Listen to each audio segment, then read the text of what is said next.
I think we're live now. Pour your drinks, light your smokes. I'm about to spark one up here. We're going to go over, I just got through listening to Biggums' good stuff over there. Mr. AMC Biggums. We got invites sent out to some other folks. Feel free to pop in if you got something to say. And we're going to talk about some AMC and APE. Golly, man, I know everybody is worn the F out talking about this stuff. Massalorian, have you had a chance to look into it much today? Just very briefly. By the way, good evening, everyone. Yeah, just very briefly, unfortunately. I don't know how I feel about it. I have mixed emotions. We're gonna talk through it, and just keep in mind tonight, whatever we're talking through is our opinions. We're not financial advisors. We do our best to read through documents and help y'all understand them, because that's what we like to do. And smoke stogies. Smoke stogies and drink some shots. What do you got shots of tonight? I'm drinking a little Black Label, Johnny Walker. Mods tonight, I'm just going to give you a heads up if you're modding for Massalorian or for myself. You can expect it's going to get a little bit shilly in here. Try to let people speak their mind as long as they're being respectful. We've all been dealing with it all day. Just let the comments flow. Guys, if you don't like what you're seeing, you guys can mute them. Just right-click on the name, and you don't got to see that. I'm not going to be blocking anybody just because they don't agree with me. No matter what I say tonight, no matter what any of us say today, there's going to be plenty of people that disagree. We're just doing our best to share our opinions. That's what you're here for. I plan on giving nobody buy, sell, or hold recommendations. That's never what my channel has been for. It's to read through documents, read through due diligence, and kind of help you sort through what it all means. So that's what we're gonna do tonight. And I'm gonna try and game out where I think why Adam Aaron is doing this and what could potentially happen over the next 90 days as we approach this vote. Mass, you got any pre-log you want to add in? No, I just wanted to say that I've been looking at some Hycroft stuff the last couple of days as far as gross per ton precious metals, and trying to learn a little bit about that as far as Hycroft going forward into the future. And the other thing was article that popped up on my email yesterday from Seeking Alpha about the Cineworld assets and Vox breaking down. And if we have time tonight, maybe T, we can get to that Vox article. What some of I don't know if you got a chance to take a look at it all. Did you? The Hycroft, the Cineworld stuff. The Vox. Did you get an email from me with the Vox article? No, I did not look at that yet. Sorry. Okay. All right, so let's save that for another night then. Stick with. Save that for another night. So while people are coming in, man, we've been getting all of us have been getting a lot of questions about the basics. Let's just recap the basics really, really quick because there's still confusion. Remember, APE units were created from preferred shares that AMC had in their bank. A preferred share is worth 100 common stock. So preferred shares are worth 100 shares of AMC. And when they filed with the Secretary of State up in Delaware, they divided that by 100 to create APE. So each APE is 1/100th of a preferred share, which by division makes it equal to an AMC. So one APE equals one AMC. They're derived from preferred shares. There were 1 billion created, 516 million or so distributed in the split. By my count now with today's news, there's been about 275 additional dilution issued. The first distribution was not dilution. That was just a split. Anything issued after that, 516 million is dilution. And so AMC's raised somewhere in here, 272 million, Adam Aaron says. 272 million in cash. Plus today, they also traded some APE for a reduction in debt, another 100 million in reduction in debt at a discount. I know that's a lot of words, but basically what I want you to hear is 1 ape equals 1 AMC.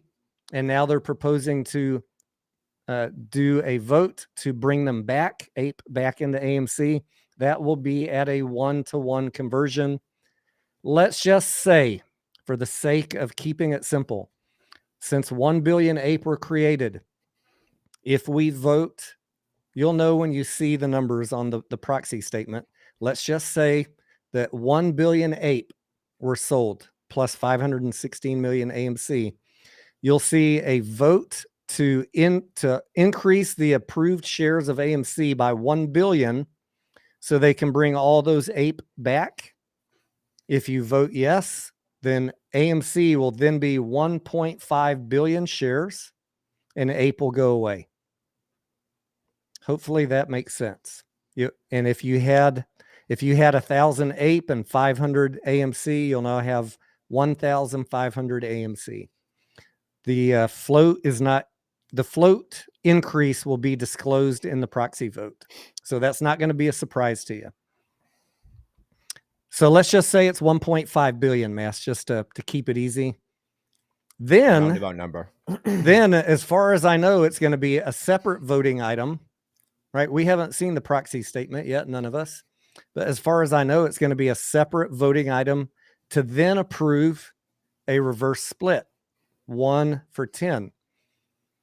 And by doing that, if it was 1.5 billion float of AMC after the conversion, it would drop it to 150 million, if my math is correct.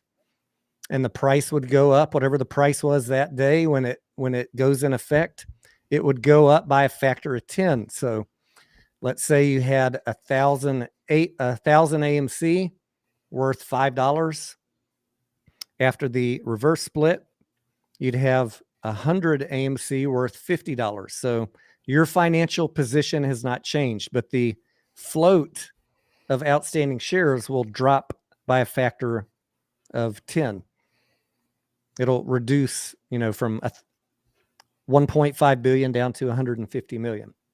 Hopefully you're still with me on that. I actually am. I'm with you. I'm very curious up to this point. Why don't you continue and finish? Keep going. Don't let me stop. Okay. So what I said this morning in the Discord and what I heard Biggums saying on his live stream right now, it wasn't really covered in this tweet from Adam Aaron. And you had to go look at the 8K to see the third bullet point. They only covered here the conversion of APE into AMC and the reverse split, but you have to actually go to the 8K. Where is it? I have it. I think I put it right here. There is a third bullet point.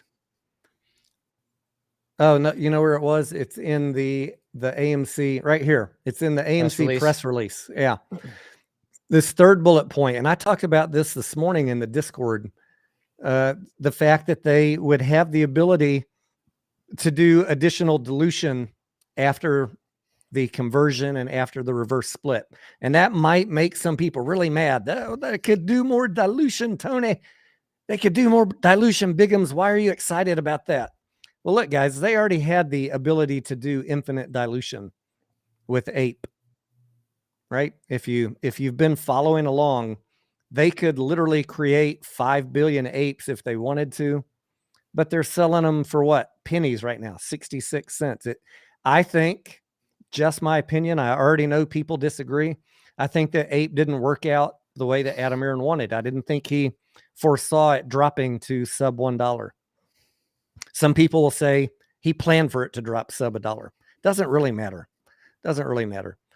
I just think it didn't work out. So I said as recently as last night that you wouldn't see a conversion vote for years because they were going to use APE to pay off the debt. But clearly they have other things in mind. They probably weren't really happy selling APE at 68 cents, 75 cents, $1, $1.14, $2. So Right. by doing the conversion, he still has some. You remember he's only sold what do we say, Massalorian? 1 billion ape were created, 516 million They released issued. half. Right. That leaves him roughly 500 million of his own to sell. And now by today's numbers, I figure he's sold about 275 million of those, which means he's only got 225 million to go, right? So this is giving him a couple more bullets. Well, when he converts, if I understand it correctly, and you know, Pantheon, I trust what he said, that all ape will be converted, even unsold ape. Okay. So even if we don't approve the reverse split, Adam Aaron, the way I understand it, would still have 275 million AMC ape that got converted that he could issue at whatever the price of AMC is. It's far higher than 68 cents, right? Yes. So he's at least got that. But if you approve the reverse split, the approved shares is 1.5 billion, but now we reverse split, the outstanding shares drops to 150 million. He's still essentially got infinite ability to sell new AMC shares into the market, because we had 1.5 billion approved. You drop the float to 150 million. Well, he's got the difference already approved that Correct. he could sell. Correct. He could sell it anytime he needs to raise extra cash. So the golden ticket to pay off the debt is still there. But what is the price of the stock now? 10x what it was, 40, 50 bucks. And if you've been following along on my channel, I always talk about the imaginary CEO handbook.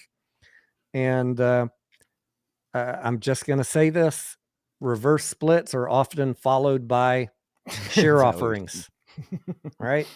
So if I'm gaming this out, I see this every week, reverse splits, the price jumps up, and then a share offering is immediately announced. I saw 2 of them in the past week. I would expect, this is just my opinion, that as soon as the reverse split is approved and goes in effect and the price jumps up, probably the next day you'll see a share offering and the company raising a shit ton of cash with new dilution. Yes, it's dilution. But before that price gets beaten down by shorts, they're going to try and throw out a share offering and raise a bunch more cash. Up to you to decide whether you think that's good or not. I'm not here to pass judgment on that. It will be used probably to pay off a substantial portion of the debt. So that's what Warren Buffett calls good dilution, issuing shares to pay off debt, or issuing shares to buy up choice properties of competitors that are filing bankruptcy. What's up, Scavenger? How are you guys doing, Mass and Tony? Somebody. Doing well. On top of that, guys, there is this whole interesting puzzle piece of, will a conversion of APE to AMC cause the shorts to cover? Look, I'm not going to sit here and tell you I know the definitive answer to that. I've seen due diligence going around on Twitter asserting that it's fact, that they must cover. I sure fucking hope they do. Look at what happened to the price today. Somebody started buying up some APE. Were they closing short positions because they know? I don't know, but APE was up 75 fucking %. And yes, it's been beaten down, but I don't know about you guys. I've been buying APE, and the lower it gets, I've been buying more and more. I love seeing this price action today. Yeah. How you feeling, Scavenger? Oh man, you know, when you're at the top of a roller coaster, just peeking over that hill and you're going straight down, and that feeling you get in your stomach, I felt like that for the past 5 hours today. It's been an incredible feeling, and I know everyone's got their own opinions on it, but wow, I can't keep the smile off my face. People probably think I'm the Joker out in public, but I'm feeling really good about things. So good, man. It's been a phenomenal day. Obviously, there's been a lot of FUD being spread on, like you guys have talked about Twitter, but wow, what a day it's been. An exciting day, in my opinion. Yeah, a lot of news, right? A lot of things breaking. I got a question. Is this a question from A Trip? He's asking, he just said leaps and options. If you guys are wondering what's going to happen to leaps and options, I'm going to wait for the memo from the OCC. And when all of this is voted on and we have an effective date, then the OCC will issue a memo saying how options and leaps will be handled. I talked this morning about how I think they'll be handled, but I'd prefer just to get the official memo from them and we'll go over it. More than likely, it'll be very similar to what happened when the split happened. And we got AMC 1, you might get AMC 2 now, and then you'll get a new options chain. That's what I think, but I'm not gonna say I have the definitive answer until I see the memo. As soon as it's published in a few weeks or months, whenever everything's voted on, we'll go over that. So Tony, let me throw something out to you. So are you insinuating with the scenario you just broke down that at the end of the day that the share count will eventually we're going to get back to the number we have right now for AMC? I mean, that depends on how much. If we approve the reverse split and it drops to, let's say, 150 million, and then he does a new share offering, let's say he does a share offering, I'm just going to make up numbers, 100 million shares at $40. If he's able to sell that quickly at that price, that's $4 billion. Correct. Yeah. I mean, how many more would he need to do at that point? Not many. Right. I don't see us getting back to 500 million, but look, I know the biggest concern that everybody has, and I've said it 1,000 times in the last 2 years, I'm not a big fan of reverse splits because everybody knows what happens after next. Reverse split. They do a share offering, and even if they don't, the price gets beat down, right? That's what everybody's worried about. I get it. I'm not going to, what's the right word? I was going to say it. I was going to say pussyfoot, but I don't want to get, smacked by YouTube. I don't want to sugarcoat it. Thank you. I don't want to beat around the bush. I'm not a huge fan of reverse splits, but that being said, the ability to raise money at a much higher price, I think that's almost a foregone conclusion. And I see Biggums joining the chat here too. I heard him talking about it, and I think he's on the same wavelength that, right after that price jumps up, they're probably going to do a huge cash raise. And really, that's up to you guys to decide. Do you want to see this company pay off the debt and improve the fundamentals and take a little dilution hit? Or do you just want to do nothing and let them sit with $5 billion in debt? Or let them just sell APE for 66, 70 cents for the next 10 years? And that hurts. The APE at this price is killing me every day. It is. It hurts. It hurts. Can you guys hear me at all? Yes. What's up, Biggums? What's up, buddy? How are you guys doing? Sorry to get my stuff all set up there. For some reason, hold on. Give me 2 seconds. I can't hear you guys at all. All right. Get your headgear together. Steven says, if we reverse split, I'm going to need 189 per AMC with the new stock price. I guess to break even, Steven, is that what you're saying? Or is that just your demand? You're putting them on note. Grandpa Barney says, you guys ready for a busy night? Yes, we will field as many questions as we have. We're not going to obviously be able to get to every chat in the comment, but we're going to do our best when we're not talking or having a discussion amongst ourselves. I have a couple of other interesting things to put up on the screen for you guys. This is right here. I already put this out on Twitter. This is what the shorts are facing in the morning on AMC. Maintenance requirement of 150% if they want to do any new shorts, and a short selling cost to borrow of 98%. APE continuing to rise, right?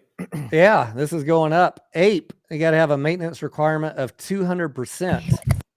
And the short selling fee is only 9% because APE is easier to borrow. To rise, right? I can hear you, Tone. But that is going up also. Mute your YouTube channel or whatever you're listening to, Biggums. We were getting an echo.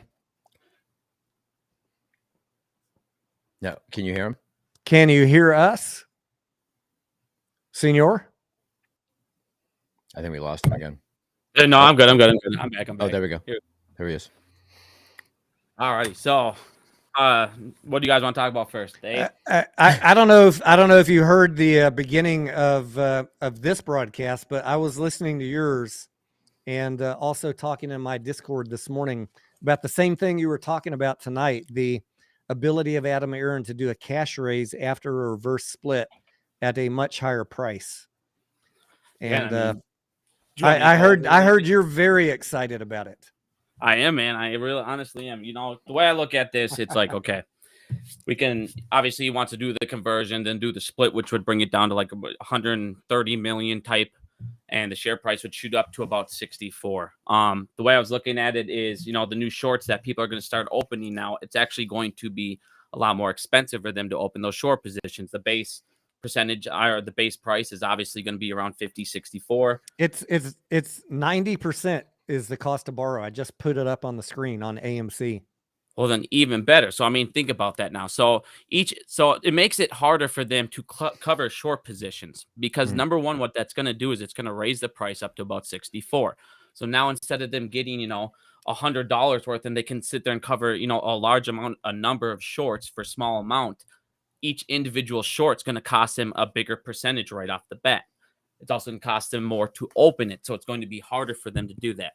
Now, before, when we didn't give him the shares, what this is going to do, it's going to create the float. Everybody sat there and talked about how they didn't want a massive float with AMC. Well, this is what that'll do. It'll bring it down to 120 million. He can now issue, let's say, 80 million shares that bring the float up to about, you know, 200 million. And then at that point, what he can do is raise about 4 million. Well, the number one thing we've noticed with Adam Aaron, what's he always do? He pays debt off at a fraction of the price. So if he raises $4 billion, if you look at the economy and everything going on right now, 90% of stocks are held by these firms and these millionaires. So they're bleeding right now. Any kind of cash infusion that they can take, they're taking at these discounts. So if Adam Aaron could all suddenly raise this capital at a price he could have never even dreamed of before, he can now pay off debt and have a smaller float than when we ever even bought in the stock. So when you bought it in the first place, you now have a float, a third of the number than what we originally started with. For other investors, other firms, it now looks like a more, you know, attractive stock to go in. And as we know, that's what moves the stock price. They're going to buy in. Why? Because now AMC is debt free. The float is smaller than it's been in the last 2 years. Now it's an attractive stock. You're also going to see other investors like that. And like I said, for the shorts to cover, a lot of people sit there and, well, now they'll gain power and voting rights. No. If I short a stock, I don't get the voting rights for the stock that I shorted. Yep. That's a huge, huge thing that people talk about. And like I said, this gives Adam Aaron a way to where now, if you look at AMC from the outside coming in, if he does raise this capital at this type of a price, you now have a brand new float. Like I said, look how much more attractive it looks. Now these shorts, it costs them more to get out of one position. So they're going to hold and try and short it back down. But if that cost to borrow is going up higher and higher, it's going to get harder and harder and harder for them to do that. And once Adam Aaron pays down the debt, what's left to say? And I mean, I get it's more dilution in a sense, but when he suddenly pays off the debt just like that, now the next time, if he ever needs to do it again, you could look at share buybacks. You could look at all sorts of things to where he could lower it even more. Like I said, you don't want to look at all these things individually so short term or look at other reverse splits. You're looking at such a different situation. Most companies that do reverse splits, they're there because they're struggling. They're trying to get above the requirement listing. They're trying to make their stock more attractive again. Well, AMC is not going to be like these other companies. When they do this reverse split, it doesn't go from 75 cents to $2 at a 5% borrow fee. So it's now no big deal for them to reshort it. They can actually remake money on it. Now, when you look at AMC, once they do this, it's 90% on a $50 thing. It's a lot more expensive to do this, where you're not going to make that profit that you would be making on these others going back down, which makes it a lot harder to short AMC. Plus, there's not going to be as many shares out there. So it's also going to make it a lot harder to borrow when, you know, we already have all these shorts out there currently. 90% is what they're going to be facing in the morning. Like, we don't know exactly when this vote is going to be, sometime probably in the next 90 days, according to the press release. But so the cost to borrow and the short interest are probably going to fluctuate between now and then. But at least we know right now, I don't think they're going to have an easy time pushing the AMC price down. And I hear that even on the mass media, the mainstream media, the shill media, that this is a difficult short at this price because the risk to reward ratio gets tinier and tinier, and the cost to borrow is high. No, exactly. That's my point. So it's like it makes their ability to go down. Now, one of the main things I said we did wrong was we didn't give Adam Aaron the shares before. So we had to sit there for 2 years with the company burning cash, the short thesis dying. The day Ape came out, I told everybody if Ape succeeds, that means AMC succeeds. Did Adam Aaron do Ape right? No, fuck no. He should have sold this when it was $3, $4, $5, $6. I don't know why he didn't. Maybe he sat there and thought it would go back up. Maybe they ended up getting ahead of them. Maybe Matt Coors got enough people to sell. I don't know. But he obviously did it wrong to where now he can get some of that value back. And by getting it to where we're selling 80 million shares at a 55, 40, 60. I mean, imagine if he sold it at $60 right away. And all of a sudden he raised more money than he had in debt. And he paid that debt off, at a reduced price. And all of a sudden he has $3-4 billion in the bank. Now, what's that going to do to AMC's price? It's going to go from 60 to 100. And now that the amount of pressure on those shorts doubles, and it costs them how much more now to close out a single position or open up a new one. And that also, see, one of the things today, sorry, I know I'm kind of rambling, but I just want to get to one last point here. One of the things today I wanted to get to is they talked about that company day that, they did the exchange with the equity exchange, and everybody's, oh, they're short. They're automatically a short. And it's like, no, the way that they could have looked at it is, all right, I have a business opportunity from a business standpoint. I'm coming up to you and I'm giving you this stock at 68 cents, bottom dollar. And here's the plan. I mean, it shows you right on the website what he wants to do. Convert Ape over, turn it to 50, 60 bucks, and then issue, only 40, 50 million shares, and then raise the capital that they could have never, ever raised with Ape. They couldn't have raised this with Ape. They couldn't have done this any other way. So Ape sucked, but Ape also led us to this plan that could fix everything and make Ape no longer a big deal, but he also paid down debt in the meantime. I looked up a couple of years of history of Antera Capital, like what their previous positions have been. Obviously, we can't see shorts, but we can see if they were long, if they had puts and calls. And what I see based on the past couple of years of their trading is they are pretty good at picking a higher low point and then going long or short. And mostly what I was seeing over the last couple of years, when AMC was what Wall Street would say overvalued, they would go big on puts. And I think the opposite is happening right now. They are thinking that Ape is undervalued and they're going long on Ape. Why else would you take $100 million worth of Ape and give a almost 40% discount on debt, unless you thought you were going to make that up on the upside when Ape goes up? What other explanation is there, really? Yeah, that's the only one that makes sense, right? It's only one. Yeah. Good point. No, I agree. And that's the thing. They could have looked at it at buying at the bottom dollar. And if the plan goes through, like I said, and they're able to raise that capital, they got in on the conversion at 68 cents. And suddenly the stock could be worth $100 when they sell it because AMC's debt free. The entire, like I said, fundamentals matter. And I don't know how this movement was able to be convinced fundamentals don't matter in a short squeeze play. That's literally what they're about. Shorts thinking a company is going to die fundamentally. Yeah. Scavenger, you want to jump in with anything? No, yeah, I was just looking at the cost to borrow. So 90% is the average on AMC right now, as a matter of fact. So obviously this morning we had the huge spike in cost to borrow, but I've seen cost to borrows out already tonight at I've seen some high ends at 250% already. So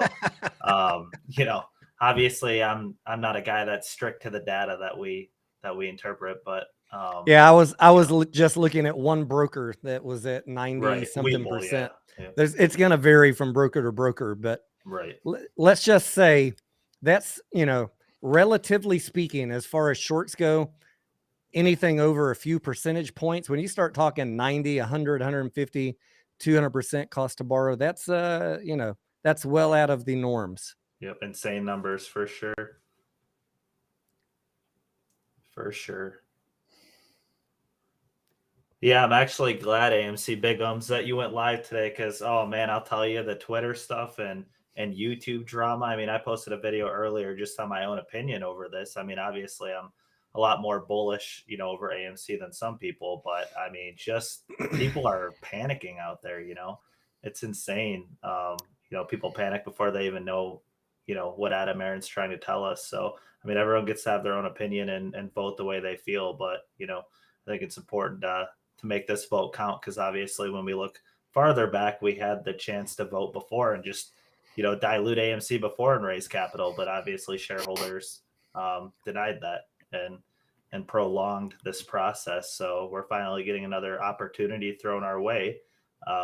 So I think this time we need to vote wisely on this situation. No, I We agree, got man. a question from A Trip, and I don't want to get off topic tonight talking about balance sheets, but it is a good question. I'm just going to throw this up on the screen real quick. He said, if AMC cut their debt by 50%, would they be profitable? The short answer I'm going to give you tonight is no.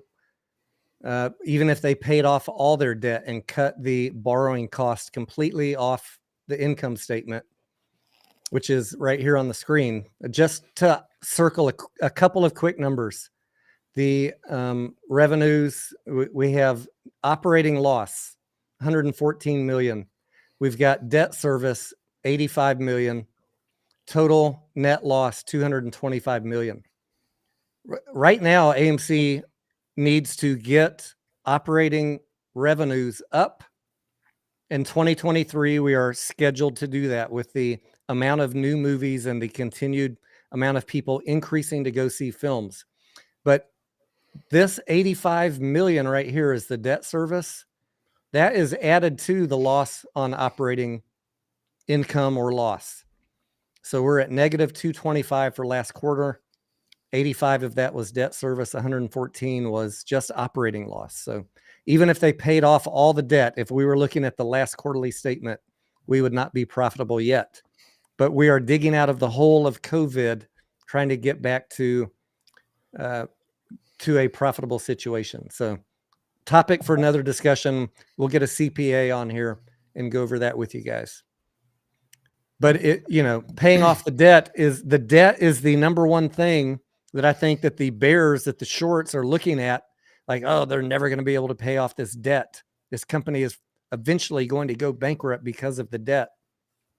Get the debt out of the way. Then the only thing you got to worry about is fixing operating income.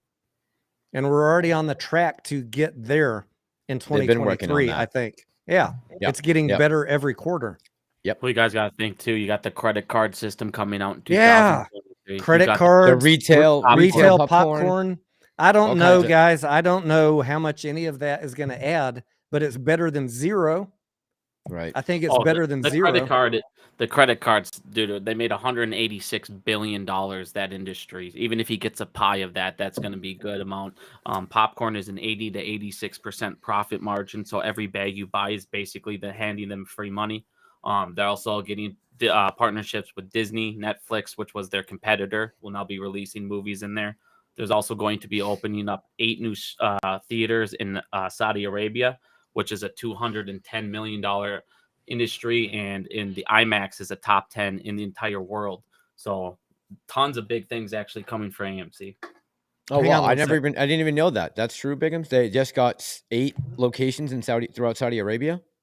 Yeah, they got if you look up the company 7, they have a partnership with 7, and they're actually going to open up 50 theaters. And the thing that's nice about these theaters is they're going to use AMC's brand name, so it's free cash. AMC's not operating it out of them.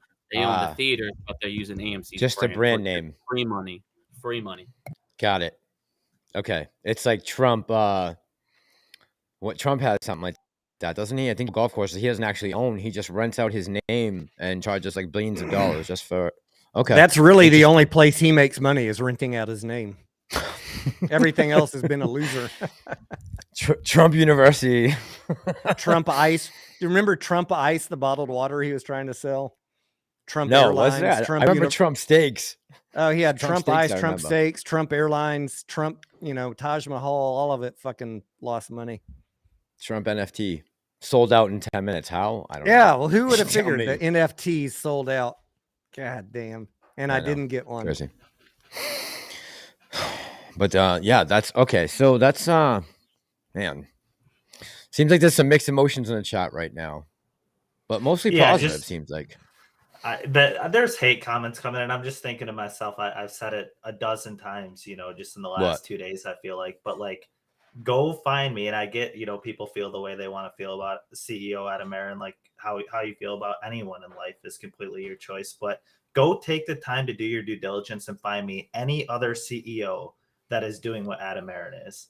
Adam Aaron doesn't need to be going to movie theaters every weekend and meeting his shareholders. I highly doubt if he had bad intentions for his shareholders, he would be out meeting them face to face every weekend, coming out on Twitter, posting things to keep us in the loop on things. Like, go find me any other CEO that's doing those things. You're not going to find one.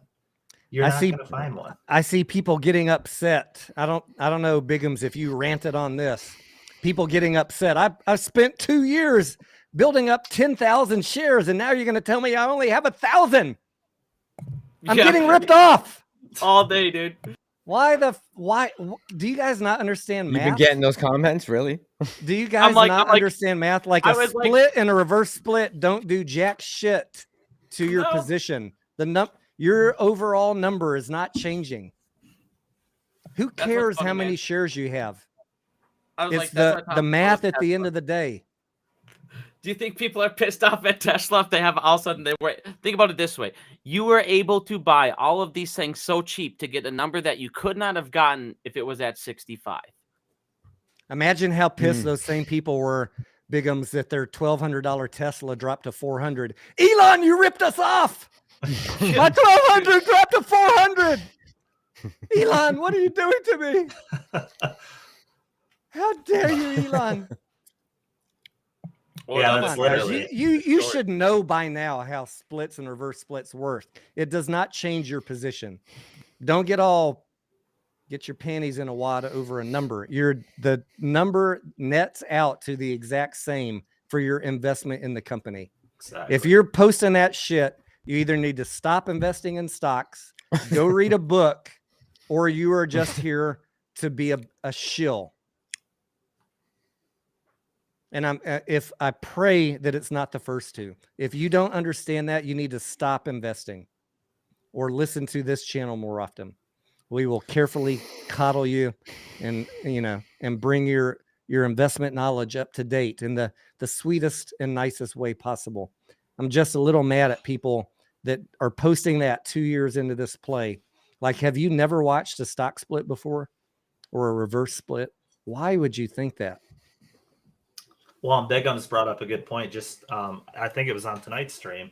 Biggums, you said that, the difference between this reverse stock split and other stocks is the backing that this one has. These other reverse splits are happening because these companies are in trouble and at risk of being delisted. Bam. Bam. AMC's doing it because AMC is a multi-billion-dollar company. This is not some company like GTII, which has no revenue. With two employees. Right. I mean, these typical companies that are doing a reverse split, like I don't know what's going to happen after AMC reverse splits improve, but the vast majority of companies are doing them out of desperation because they have no revenue and they are under threat of delisting. And it's the last ditch effort to be on the market for 6 more months. That is not the situation here, guys. You're dealing with a company that's been around for 100 years plus, bringing in billions of dollars and coming out of the hole in COVID. You cannot compare this to a Sundial or a Mullen or anybody else that is, barely surviving. Not only that, sorry to cut you off, but by doing what he's doing this way, he can raise billions of dollars and lower the float by 1/3. What? 1/3. I thought he's going to lower it by 1/10 by factor of 10. Well, no, I'm talking about total, because if he ends up getting it down to 120 million and then issues 80 more to pay off the debt, you only have a $200 million float and you're a debt-free company. Yeah, I'm with you. And then your entire float got cut in third. I was using numbers of 1.5 billion cut down to 150 million. That's where I think we're going to be. But we'll see. We'll know when we see the proxy how many shares they ask us to authorize. I think they're going to ask us to authorize 1 billion new AMC to bring 1 billion ape home. Somebody said in the comments, you guys can't be comparing AMC to Tesla. I don't think we're making the comparison between the two companies, right? But we're just talking about in general. We're talking about people not understanding how splits or reverse splits work. Splits work. Why do you care if your 10,000 AMC shares get dropped to 1,000 if the price of them goes up 10x? Like, the math is the fucking same. That just screams to me like you probably created your account yesterday and you're just here to cause trouble, to confuse people who don't know better. Information. How could this scenario backfire? Is there a scenario that this could in any way go completely south on us? If it is just viewed as a typical penny stock reverse split and the price plummets after the reverse split, that is the downside, right? But people got to understand, we're not talking about that. This is a completely different scenario that we're with this particular play. You never count retail and their love and this community for, their bullishness to get behind a stock. I think that gives us the X factor time after time. Do you remember a year or two ago when everyone was talking about AMC should do a split or a reverse split and GameStop should do a split? There was like people advocating for this a year ago, and now all of a sudden they're like losing their minds. Hey, just to clear up some confusion in the comments too, we're still getting comments in here about people saying that they want more shares for when the squeeze occurs. Guys, remember that you're taking the overall market cap and dividing it by how many shares you have. So the overall value you walk away with is still going to come, within those numbers that you want to walk away with. Just the value per share is going to be more now because there's less shares available. Doesn't mean your price brackets change, right? Yeah, go ahead. I'm sorry. And it's going to be more volatile of a squeeze because there's less shares available. That's what I really want. Volatility. Yep. Lots of it. And after this reverse, people ask, what's going to happen? I think they're probably going to start shorting the hell out of it again. And you know what's going to happen? Like Biggums said, if Adam Aaron's smart enough to dilute it, drop some shares to pay off our debt, shorts are just going to dig themselves a deeper fucking hole at the end of the day. I mean, that's the way this ends. I hope they short it more. I really do. Let them fuck themselves. I mean, in my opinion. I mean, that's the thing. Even if it's are you allowed to say that word on YouTube? I don't know. I'm sorry. Easy there, cowboy. MC, thank you, brother. And fuck the shorts. Yes, you're allowed to say that word on this channel. What were you going to say, Biggums, about that? Oh, Tone, like you were saying too, like the way, even if it all goes wrong or whatever, like what's the worst that can go wrong? Get married. Even if it goes wrong, man, if it goes down and they attack it and people start to sell, he can still sell Ape diluted a little bit, but it'll still be at a $20, $30, $40 price where he can still, no matter what, raise capital in a way. Still bring in some capital. Yep. Yeah. The more I think about this today, I had a lot to process, and I know everybody did. And I've said many, many times, I'm not a fan of reverse splits, but if Adam Aaron can sell shares at $40 or $30 or $20, depending on if it gets beat down, let's just say it gets beat down right after the reverse split.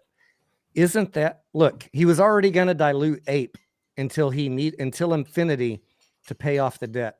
Would you rather him do it at 40 or 30 or 20 or 66 cents? That's the question you got to ask yourself. No, that's a good ass point. So the more I've thought about it today, the more that I'm probably going to vote for the reverse split, even though I've said in every other penny stock crap little play that reverse splits don't work out. And I have no idea what's going to happen once AMC's reverse split is approved. I'd rather him be able to sell shares at tens of dollars, 10, 20, 30, 40, 50 than 66 cents. I'll tell you that. Has there been any date given for that? by the way? Sorry. Within Sorry. 90 days. 90 days Okay. is the and he also in the wording, I also saw that there was an agreement with Antera by them buying all these shares and paying all this money, that there won't be any more dilution for the next 90 days, by the way, on APE. No, it's limited. It's limited. There will be more, but it'll be at a limited base. They did it in the writing so that all of a sudden AMC can't go like, all right, now that you've agreed to these terms, we're going to dump $1 billion ape tomorrow. All right. It's limited. While y'all are talking, I'm going to look that up. That's in the press release? I believe you, Biggums, but I'm going to look it up. Hey, you know that press release you were on, and you were showing people right when I joined, you were showing the thing I had highlighted? Yeah. Read that line. Read it right on there. It's right on there. It says limited. It's on the very first paragraph under those bullet points. As per the agreement, Antera has agreed to hold their APE units for 90 days. Yep, So Antera's getting all these shares, and they can't do shit for 90 days. Yeah, it's that line right there. The next Right? one. And AMC will limit the amount. Yes, you're right. Thank you. Yeah. This is why I love having multiple smart people on here. Mm. Because I can't read and remember everything. AMC will limit the amount of additional equity capital it can raise prior to the special meeting. I have no idea what that means. Does that mean they agreed to a certain amount of shares? I was actually hoping as it's running cap, up, right? I was hoping as it's running up in the next couple He days could drop as many as he wants. Yeah. they bank even more money. He still can. It's just a limited amount, whatever they agreed on. They might have said you can only do another 100 million, so he could still raise capital if it goes up. Yep. Got it. Thank you for pointing that out. Interesting. Good. Of course, good. man. Mud Puddle says, what happened? determines the cost to borrow rate? Cost to borrow rate is determined lender by lender depending on how many shares they have available to lend at their particular source, whether it's an institution or a brokerage. The less they have available to lend, the higher their cost to borrow is going to be. It's supply and demand. Real quick, Tone? Yep. Everyone who's pro DRS, you want to say yes to all of this. Guess how much easier it is to DRS an entire float of 100 million, 120 million, 200 million than 600 million. So if you are pro DRS, it makes it a lot easier for you guys to accomplish your goal as well. That's the first DRS statement that I think I can get 100% on board with. The biggest problem with AMC versus GME is our float was huge. Like we've made no progress in DRSing because of the humongous float. And now it's going to be, if the reverse split's approved, it's going to be dramatically decreased. Much easier. And we might also have 10 times the number of shareholders as GME. It's another thing. Someone said, why did APE run today? I mean, my guess would be people trying to take advantage of, potentially getting AMC shares cheap if it gets converted into AMC. I mean, would you guys agree with that? Or I saw someone in the comments saying, Tony, wouldn't it be funny if you were correct before Christmas or before the end of the year that AMC and APE hit parity? Oh man, I keep on saying, you guys underestimate my ability to be patient and being right. Wouldn't that be funny if at one point before the next 90 days I'm right? Does that mean AMC might come down and APE goes up? At some point, look, every APE is going to be an AMC. So let me ask you guys, or go ahead, Tony. I didn't know you were keeping how they get there. I don't know. Does APE stay at 490 and does AMC stay at 490 and APE comes up? Does AMC come down and APE goes up? Are they going to hit exact parity? I don't know, but wouldn't that be funny? That would be awesome. In the next 90 days I'm close to correct. I've been true to my thesis, and I've been buying APE as it goes down because I believe that they will hit parity at some point. But I was thinking I've been so wrong that it might be years before I'm right. Maybe, just maybe, I'll be right in the next 90 days. Stay tuned. You can laugh or congratulate accordingly as we see how time plays out.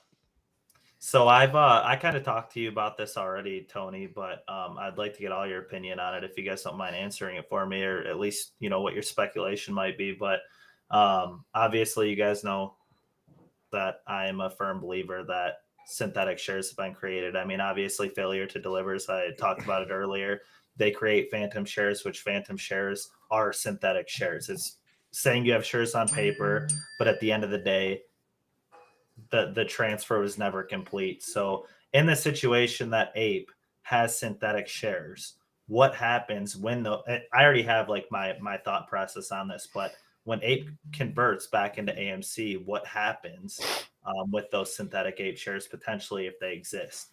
Do the shorts or whoever created the synthetics get caught holding the bag with those? Or, I mean, what's your guys' opinion on that? What happens to synthetic shares? That's basically the question. Right, with Ape. Failure to want me to deliver on answer? Ape, whatever it may I be. mean, I guess that's up for a bit of debate, and everybody has their different opinion. The majority opinion that I've seen from people that are talking about it is that the shorts should have to close Ape before the conversion. Do you want me to go over that real quick? Yep. I don't know if that's correct or not, but that's what I've been reading out there in the anyone that wants to talk about it, knock it out. So they don't have to cover, because what's going to end up happening is just going to be like when they created Ape. If you had shares of AMC short position, let's say you had 100 shares, they created Ape, you now have a short position of 100 of each. When he goes and makes a reverse split, what that does is makes a new cusp ID, and under that new cusp ID, they will go ahead and have the shorts transfer over to that new cusp ID position. It will be the same value of it, but the number might go down because obviously the new cusp ID value of the shares will be around $65, but the value of those short positions will transfer over. This is why you didn't see a mass amount of covering before. But yes, MMTPL was crime. It went private. That should be a completely different situation for everyone that's going to bring that up. When it comes to the synthetics and things like that, the way that works is they're created in the CNS program, and they're created with market maker exemptions. What that's going to do is the amount of exempt shares that they have will be different, but inside the CNS program, we already learned that does not matter, because they don't care how many shares you borrow or create. What they care about is the national value of those shares. So what that actually does to synthetics is absolutely nothing, because they already don't care how many shares you create. Okay. That makes sense. So, I mean, time will tell, right? Right. Yeah, it's going to be We didn't see massive short covering when Ape was created, like many of us thought. And Biggums could 100% be correct. We might not see massive short covering due to fear of synthetics, or they must close when the reconversion happens. We might not. I don't know that I have the definitive answer, but I do think that due to the fact that an Ape is going to be converted to AMC, that you will see the price of Ape go up, because everybody's going to be looking at it more strongly now. I think you guys can chime in and disagree. Anybody can in chat can disagree. I think people are going to be saying, I can get an AMC share right now for $1.20, and it's at $4.91. That's what I'm saying. Yep. That's why I've been buying Ape. That's what I've been doing. And then when it converts, we're all feeling good. And you made that value, a lot of that value back. That Biggums, just tell me how you're feeling about 75% gain in a day. Do you want to say fuck you to anybody? No, not right now, man. We'll Okay, see if I hope it gets about $4, like you were saying, and they kind of get even. And then Adam Aaron does do does one more limited issue. That would Let's be not sweet. count our chickens before they hatch. I like that approach. But if it hits 491, will you say fuck you to anybody? Matt Coors. Oh, we say that on a daily basis already. We don't need that to happen to do that. Hey, did you always agree with me? I don't know if I've really talked to you about this, that nobody is avoiding dilution by selling Ape and buying AMC. No, it's stupid, because you're losing value then on your shares. Then you're resetting your taxes on the new shares you're buying. I don't know why that would be intelligent. You have lost share value, right? If you held Ape, you watched it melt down from what did it launch at? $6-7. It ran up to 10 and dropped. Yes, you lost value in Ape. You sold at a loss to reopen a new position. But AMC and APE are combined together on the income statement in diluted earnings per share. You are not avoiding dilution by holding AMC. I hope everybody understands that. Anyone who listened to these guys that said, I'm going to avoid dilution by selling APE and buying AMC. Well, you just bought something that's still going to be diluted. AMC's diluted for every APE that was sold. Sorry. And you got less of it. Look up the equation of diluted earnings per share. But I will grant you that you did avoid the massive price erosion of APE. And it was diluted anyways. The second APE was created. So, you know, it's a win and a loss. You didn't avoid dilution. Sorry, gentlemen. If that was your main goal, you just you were a fail.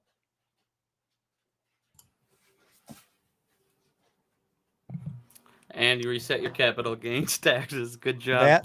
That too. Yep. Does it hurt our movement to sell newly purchased apes when it runs? Gorilla Gardener saying, and buy more AMC after conversion to catch the run up. Look, I don't think any of us can give specific financial advice about what you should do with your shares. I'm going to keep on telling you guys on every trade, every ticker. Look, let's take emotions and how much we love movies or AMC out of the equation. If you are happy with the profit, take the fucking profit.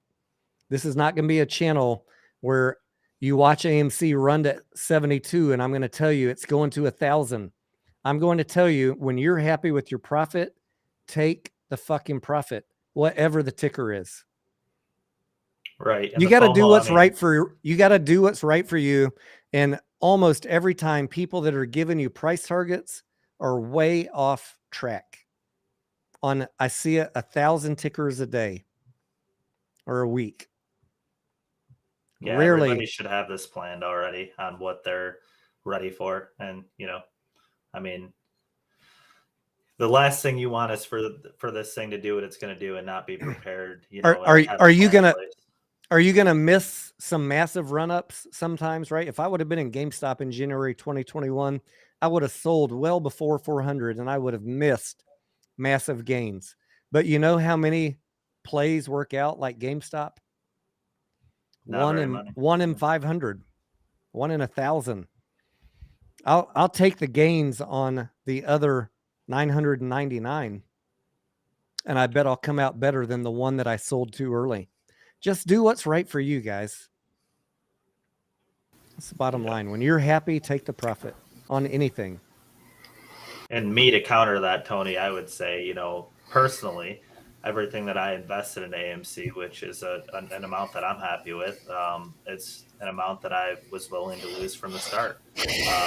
So, you know, knowing that this only happens, how rare it is, I'm willing to, you know, hold to some ridiculous high numbers. I mean, I did it with $72, right? It ran up. I didn't sell anything, and I paid the price having to wait for that. I think if anybody could have guessed it right, you would have sold and jumped back in at a cheaper price. But we don't get to inevitably, you know, have a crystal ball and guess these things that are going to occur. So for me with AMC, I am going to hold the ridiculous. I'll tell you, whatever happens in the next 90 days, whether AMC and APE go down or go up, this is just what I'm doing, right? You're here to watch what I'm doing.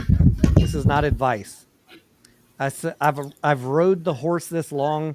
I've got the losses. If SEC wants to come investigate me, I've got all the red to show in my portfolio to make anybody happy. I'm in the red along with you guys. I've rode the horse this fucking long. I'm not getting off right now. Yeah. Reverse split, conversion, whatever.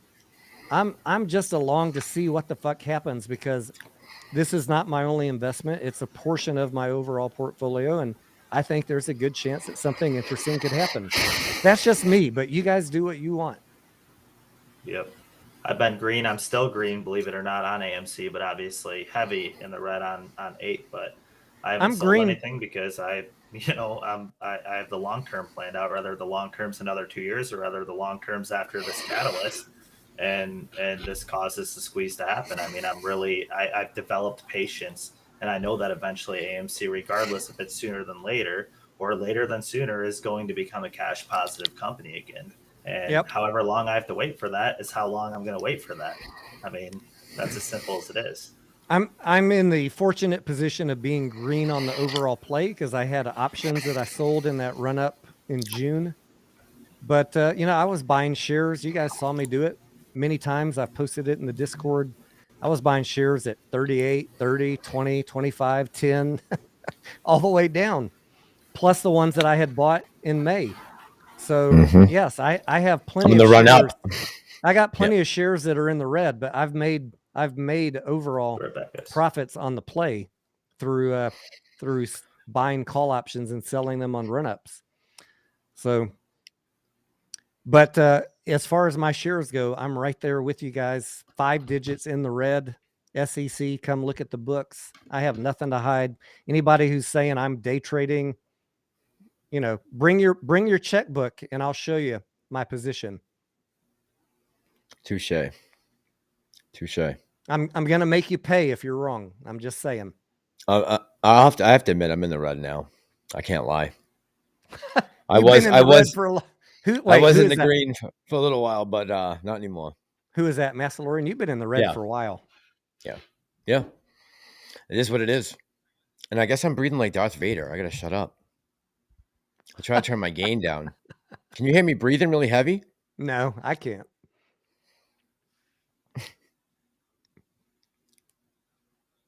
Biggums, you got any other thoughts? Did he fall asleep? I don't know. Massalorian, was that a question you wanted me to read that you put up in the chat there? Yeah. Someone put that up. They were asking, you want me to read it? Yeah, go ahead and read it. Holy Wow Music said, I just recently bought AMC. When they add both AMC and APE, does my value of money LL drop? When the result of voting will come, please answer my question. The results of voting, you said we had 90 days for them to, is that what you said, 90 days? For the next 90 days? Well, they said in the press release that the vote will be proposed within 90 days. Okay. He said, does the value of my money drop when they add both AMC? Okay, I don't know if I understand the question exactly, but the way that I think that it's going to play out is if we approve the conversion and APE goes back to AMC, on the next day, the price of you'll have only AMC shares, and I would expect that AMC will be valued at the combination of the price of AMC plus APE. So let's say it were tomorrow, it'd be $4.91 plus $1.20. So 610. 610. And then the market's going to take over 1 millisecond later and decide what happens. And then if the reverse split is approved, it'd be 10 times that. So it'd be $61. Does that make sense? Yeah, I think, T, that makes sense. Yes. I think so. Now, we've been wrong before about things, but that makes the most sense, right? Now clearly, I don't even need to say this. If you had AMC and you got a 50% distribution in APE and you held APE all the way along, like I did, you watch the value of your APE get obliterated. But let's see what happens in the next 90 days with the APE. None of us has a crystal ball. None of us, this is not a common scenario, guys. No one knows exactly what's going to happen. But the fact that no one knows makes it really interesting to me. I don't know about you guys. I'm actually excited. I'm excited every day in this play. Every day. I mean, I am. I know what we're You can't get Scavenger down. You can try, but you're not going to tear the man down. I'm sorry. Yeah. I mean, every time I watch AMC Biggums too, he's always positive about this. I think I've been able to, kind of develop this mindset of I really, would I love for this thing to happen tomorrow? Of course I would. But, I understand a lot more, now than obviously I did, a year and a half ago. So if I have to wait for the numbers that I, am expecting to see, I'll wait. I mean, what are you going to do? Sell at a loss? And because you're impatient? I mean, I don't know what else to tell you, but you know, with the FUD going on, when Ape was a thing first coming out, there was FUD on that. Like the FUD never stops. Adam Aaron's always bad, regardless of what decision he makes with the company. And quite frankly, I'm over it. I mean, if you're such a good, you know, why are you investing in a company that has a management team that sucks, in your opinion? You know what I mean? It just makes zero sense to me.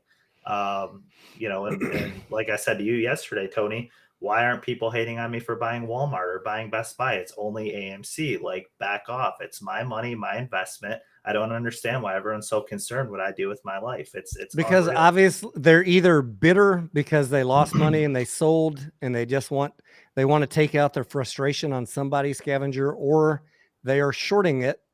And that is like the oldest play in the book to sow dissent and confusion and despair in people that are bullish on the stock. So it's one or the other. The only reason they care is because they're bitter little pink panty wearers, or they are shorting the stock. And in order for a short to prosper, they have to close their position. So I don't care if a short's up $10 billion right now. In order for that short to close, they have to cover their position. And who do they have to buy the shares from? The retail investors. So I really don't care how high shorts are up until the day that they close their position, which is going to affect the price and the upwards movement. Obviously, given they have to buy those shares, like, I don't care how high they're up. It's the same with me. If I'm up in my investment, I'm really not up anything until the day that I click that sell button. So I don't really let that stuff, you know, impact my day-to-day thoughts on AMC anymore, because obviously at this given time, we've seen they can hide shorts, they can naked short. Naked shorts aren't going to impact that 20% bullshit Ortex number that they give you over short interest. So I believe short interest is way higher than 20%. And that's just my opinion. And, you know, AMC Biggums does a great job of talking about it every day, how they layer and stack and do all this shit to do whatever, to always stay game ahead and do their manipulation. And, you know, I want to offer my apologies to the pink penny wearers if you are one of those. I mean, like, that's my favorite. Scarlett, you know, she looks good in pink being a redhead, but I'm talking about the gentlemen that are coming in and shilling. I know what you're wearing, gentlemen. You fucking shills. Look, it'd be one thing. It would be one thing if this company was not capitalizing on certain things that we see developing throughout the movie industry and Hollywood and everything. They are taking advantage of every opportunity, it seems like. And until they stop doing that, then I still have faith that this company can turn a profit and the stock price can go much higher than it is right now. And that's basically my bottom line, right? I'm not getting green without those things happening. As long as I see that the CEO is continuing to take advantage of these situations and work towards that, then I'm on board, right? I can use my patience to my benefit for once. I want to take a minute to talk about the CEO, but first I'm going to answer Arthur's question. What happens to average share price after a reverse split? Your average share price is going to go up by a factor of 10, Arthur. If you're asking, you know, if you're in at an average of $10 a share right now, that's going to go up, right? Am I right? Your number of shares is going to go down, but the average cost that you bought in at is going to go up. Should be reflected in your broker. Am I right on that, guys? I've had a shot or two. That sounds right to me. All right. Now, last night I talked about, do CEOs care about you? Do they care about retail? Does Adam Aaron love you? I might just do a video on this, but I asked one of my clients who's also previously a CEO, do you think that CEOs care about retail? He said no. CEOs, and I know Scavenger, you've already made the case that what other CEO is going to movies and blah, blah, blah. All right, let's just put all that aside for a second. I'm just going to talk in generalities. This is not an AMC discussion, but CEOs care about the survivability and the viability of their company. So, and as a retail investor, if they make wise decisions and they improve the company, you benefit from that. So that's how I kind of view life in general for all stocks. I don't care whether a CEO cares about me. I care about what do they What are they doing to ensure that their company survives and becomes profitable if it's not profitable, or to improve profits if they're making profits? That's all I care about. I don't care about whether Adam Aaron cares about me, likes about me, knows about me. I could give two shits. Is he making the right decisions to ensure his company is going to be around and get to a point of profitability? I know that in the end, however long that takes, I will benefit from that. Scavenger. Someone said Adam said once Ape will make AMC go to the moon. Nothing happened. First off, he never said that, and secondly, a short squeeze doesn't benefit AMC other than the fact that their stock price won't be shorted anymore. You think Adam Aaron wants all his retail investors to make a shitload of money in a short squeeze and leave his stock? And maybe he doesn't care. Maybe he knows institutions are going to jump in at that point and buy up the shares that we sell during a short squeeze. But Adam Aaron has one responsibility, and that's to keep the company evolving and keep the company bringing in revenue. His main focus isn't retail investors making out in a short squeeze. The short squeeze has nothing to do with Adam Aaron. Right. That's Wall Street's side. Wall Street are the ones responsible for covering the shorts, not Adam Aaron. All he can do is keep the positive news coming through from AMC. That's it. I mean, I don't know what else to say about that. I see so many people getting mad that Adam Aaron won't make the short squeeze happen, guys. He doesn't fucking care about the short squeeze. Could he benefit from the short squeeze by selling shares if the price runs up? And would he do that? Yes. If there's a price run up, if there's a short squeeze, there's going to be a dilution, whether it's APE or AMC. You can count on that every fucking time. CEO Handbook 101, Chapter 1. If the price runs up, do a dilution if you have one available to you. If the price runs up, there's going to be a dilution. He would love a short squeeze because he can sell shares and bank a fuck ton of cash with just selling a few shares. But his job is not to coddle you and deliver you a short squeeze. His job is to get the company profitable, and that will get these shorts out of the play. Right. You 100%. Will be a beneficiary of him fixing the fundamentals. That's what investors are investing in the company for. Future profits. If you invested in the company for a short squeeze, well, the time that happened was June of 2021. Maybe there's another one coming up. I sure fucking hope so, because I'm right there with you. But that's not what CEOs spend their time worrying about. So quit badgering them about that. Yeah, like I said, I'll say it one last time, and then I'll quit repeating myself. But I don't know what anyone else expects him to do. You know, I don't know what more Adam Aaron could do other than come out on live television and literally tell everybody, "Yep, they're maliciously shorting our company," which in ways he has, and they're manipulating my stock price down. I mean, I don't know what else you want the guy to do. Like, listen, being a skeptic over any person is a good thing, right? The moment you're content is the moment things can slip by, right? When you're not thinking clearly. But, you know, and I'm a skeptic over Adam Aaron. I'm not going to sit here and say he's perfect, never does anything wrong. But what I see the AMC management team doing for the company makes me feel good as an investor. You see tons of other companies out there where, you know, their CEOs are flying on private jets. I mean, when's the last photo you've seen of Adam Aaron spending money on a private jet? Like, all these things, you know, he's a very humble person. I've gotten that from everybody who's met him. I get the blessing to meet him when he comes here to Detroit, and I'm super stoked to do that. But I just don't know what else you could ask from the guy. You know, he can't control what Wall Street does to their stock on this corrupt market. We know the freaking stock market, in my opinion, is a big fucking Ponzi scheme. And, you know, you can win in it. Don't get me wrong. You can win. You can be on the right side of trades and the profitable side of trades, but we know manipulation takes place. I mean, it's just. I'm going to say, Scavenger, I'm going to interrupt you and say something very unpopular. Oh, shit. What's he going to say? Spit it out. Spit it out. The same thing I see on every fucking ticker. CEO Handbook 101. What do they do on a price run up? Do I got to spell this out to you guys? Oh, he stopped the squeeze last time. That's fucking in the handbook, guys.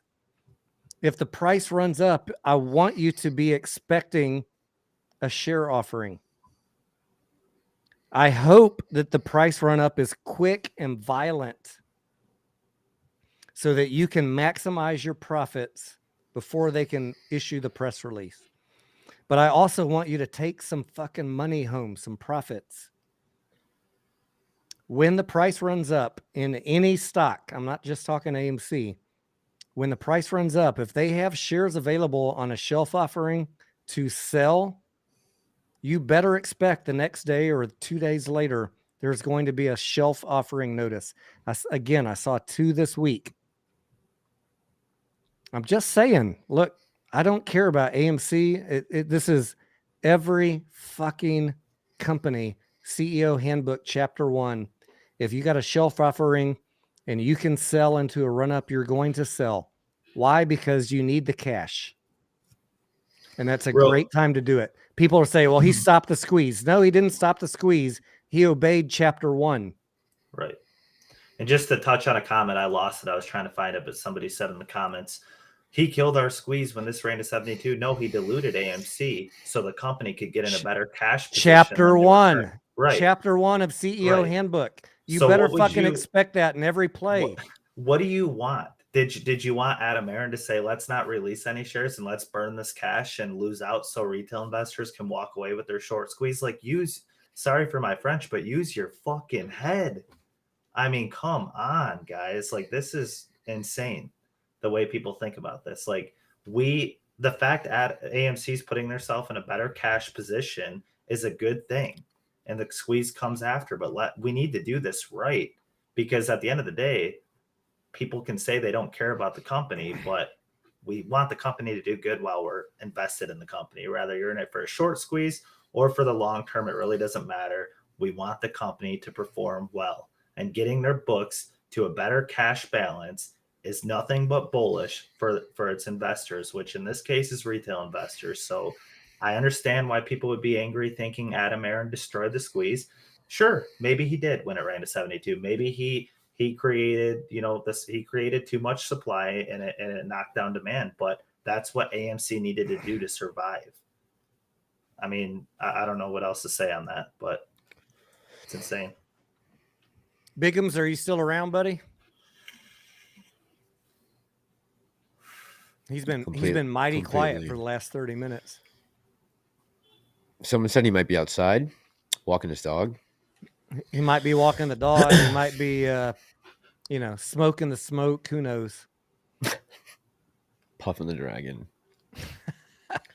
I was listening to him on his stream. It was like bubbles.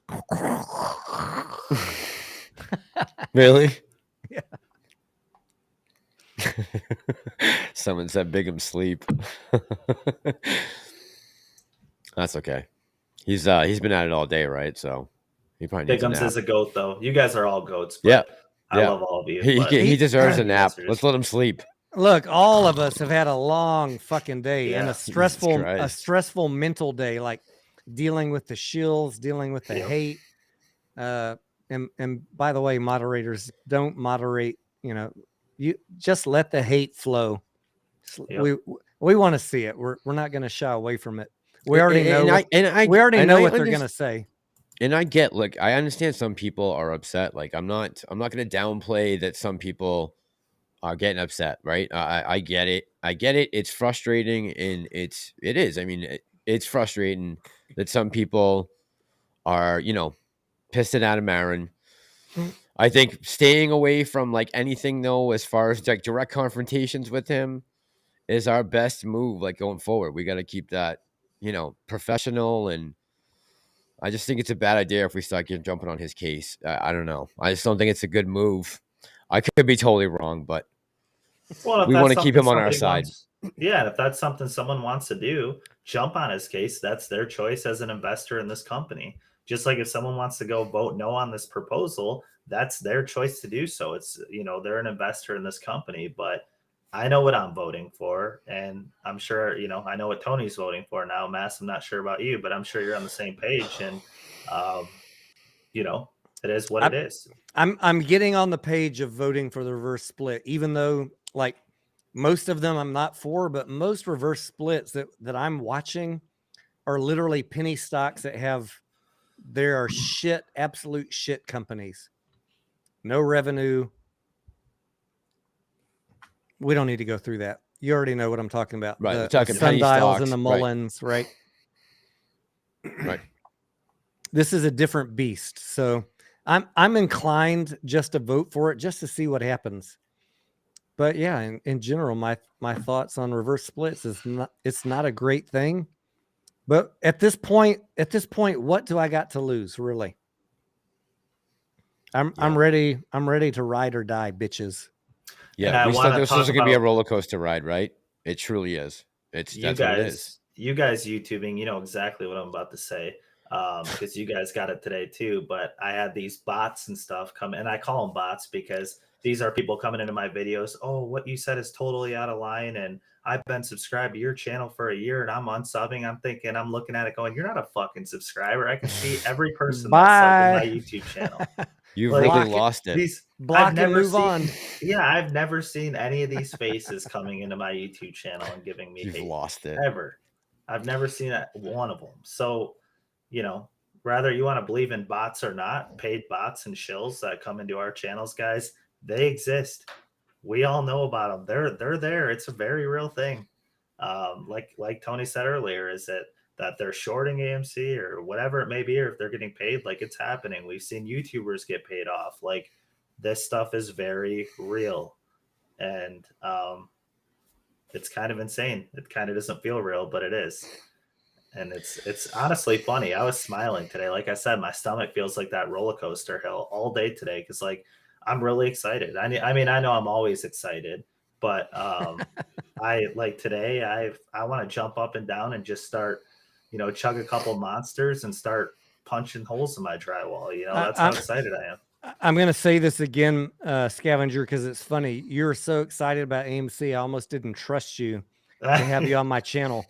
I think that's funny because people think that, you are some paid shill or whatever, but you're so bullish on AMC. I almost didn't trust you, but now that I've got to know you from talking with you on YouTube, I think you're just a genuine good dude that likes this company. Well, I appreciate that very much. It's crazy when you look back at the big influencers and stuff that were kind of in this from the start that acted like they were know-it-alls, and they're the ones that flipped first. And it's funny, they built trust with so many people, and all it took was a little bit of time to bring out their true colors. And I'm sure all three of us, Biggums, wherever he's at, probably smoking, which is great. But, we're all smart enough to realize, like, I knew that these people were going to flip before they flipped. I was the one telling people, hey guys, like, watch out for these people. Like they seem up to something. And guess what? I was right. They capitalized on retail investors by starting up their LLCs and starting up, whatever it may have been. And they capitalized on us. And when they got the money that they needed, they bailed. And that's just the facts of what happened. And honestly, at this point, it's cool to see new YouTubers that are real, that aren't paid off, stepping up to the plate, because we have a mission that's not finished quite yet. And when the mission's finished, we're on to better and greater things. But right now, I'm in a mission, and that mission's happening right now, and it's not over. So Arthur says in a comment, Adam Aaron already posted in his tweet that they will do an offering after the reverse split. I do see that in the press release that is going to be one of the things that we're going to be voting on, that they're going to adjust authorized ordinary share capital such that after giving effect to the above proposals, blah, blah, blah, yes, they could do more dilution. Yes. It's right here in bullet number 3, Arthur. I don't know if Adam Aaron said it in a tweet, but as Biggums pointed out in his live stream, as I said in my Discord this morning, you should expect a share offering after reverse split. There's very few things I say with certainty, but I bet that's a certainty. And great for them. Great for AMC to pay off some debt by doing a share offering after reverse split at $40, $50, $60, whatever it's at. Yep. Knock it out. Knock that debt out, bitches. Knock it out. What are the bears mostly talking about right now? Scavenger, Massalorian? I'm thinking it's debt. The debt is crippling. Yeah. It's our burn biggest for issue. sure. It's our biggest issue by far. I just Not wanted even to close. now. Someone said Trey was a good dude. He couldn't take the heat. Everyone smoked him and blamed him. All right. I'm not going to touch on that on this channel, but oh. He hasn't been heard from since, Pete? huh? Barely. Pete? I don't know. What's up, Biggums? I'm hearing. Who am I hearing? There I we think go. it's Biggums. What's up? What's up, buddy? Is It's Biggums Biggums. back? I think so. Hey, when I was in the military, when I was in training, Biggums, reminds me of a Biggums moment right now. There was a dude, we were having a party. We rented a house. It was a bunch of airmen. We were all like first class airmen, just E1 to E3. We were having a fucking drinking party at a rented house. And one of the dudes went out to the party, went outside in the car and fell asleep. And we went out and rocked the car. And he like woke up. He thought he was crashing. He was passed the fuck out. And then he came back in and he partied like a rock star. Really? Biggums. Oh, he just left. I thought Biggums was going to party like a rock star after waking up. And he just left. God damn. Well, there goes that theory. Hey, can I just say real quick what Joey Wolf is saying in the chat? He says, Absolutely. who cares what Adam Aaron does? He's mentioning here, if these illegal funds don't get punished more, that's the real problem, right? As far as naked shorts and synthetics. Yeah, don't forget, we are also working against that too, right? We have some illegal things going on that we're up against, and we've been up against this whole time. So the fact we're even still made it this far and are hanging on for dear life is pretty remarkable, I would say, at this point. I mean, the market's gotten the shit kicked out of it, literally. What was the question again, Mass? Who cares what Adam Aaron's doing if the market itself is still manipulated with payment for order flow and them using the dark pools and every other fucking god-awful thing that they've done to us in the last 2 years, which is not. We can blame Adam and all we want. But they should take some of the blame for this too. Yeah, that's a good point. He can only do so much with that kind of shit on, day in and day out. Uncle T says, am I still holding sundial? I'm pretty sure I sold my sundial. Guys, I think I'm going to call it here. I'm going to keep you guys up on the TV. I know. I'm so exhausted. It's been a long day for all of us, like you said, but I honestly just need to lay down and have a beer and chill. What time is it? It's only 10:30. I'm showing 9:30 in my time zone. It's still early. Yeah, so I got a lot of entertainment ahead of me tonight is what I'm hearing. Wait, what? I got a lot of entertainment. You know, I get to watch. Tony said that. I thought you had some chick coming over or something. In which case, I would, heartily approve of you taking off if you got that kind of entertainment coming over. No, I just want to put you guys up. It's been a long day. I know you guys went through the same thing, but I'm quite frankly just exhausted. All the hate today and stuff. It takes a lot out of you. You know, it really does. Do your thing, buddy. It's all tough. right, man. Thanks for tuning in. Hey, I appreciate you both. Thanks for coming by, bro. Appreciate you. I appreciate your thoughts. Part of this with you guys. Have a good night. Stay strong. We're gonna get through this together. The market fucking sucks right now. Absolutely. Whatever happens. We're just along for the ride. Love you. Yes, sir. Love you guys too. Nice, Gab. Have a good night. Take care, buddy.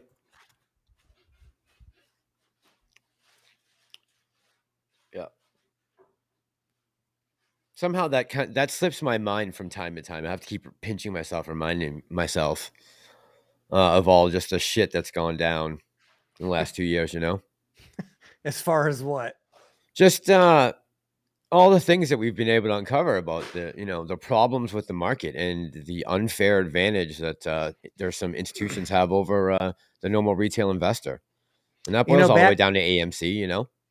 Back in the 90s, I used to know there was manipulation and the whole OTC, ripping people off. And people would come into Yahoo chat rooms. If you guys are old like me, approaching 50 to 90, 100 years old, you remember the Yahoo finance chat rooms where every chat room would be full of bulls and bears. Now it's on Webull chat or Stock Twits. It's the same old shit, guys. This has never changed. There's always people that are going to be pushing a narrative to fuck with your mentality, fuck with your psyche. The manipulation and the illegality has never changed. It's probably only gotten worse. But now we have the ability to communicate in these modern times and share information and in a certain sense band together that never was available to us before. Mexican Silverback saying FINRA fraud hashtag on MMTLP. Yeah, exactly. I'm following that one as closely as I can, because if there's any illegality uncovered in MMTLP, I want to shout it from the rooftops. That's still on halt, right? Well, the last I heard yesterday was the DTCC had a chill notice, and they were trying to figure out, I think they're trying to figure out how they're going to cover all the shorts and how they're going to distribute the shares to the legal holders of MMTLP so that they get their next bridge. But like, once they stop trading, how do the shorts cover?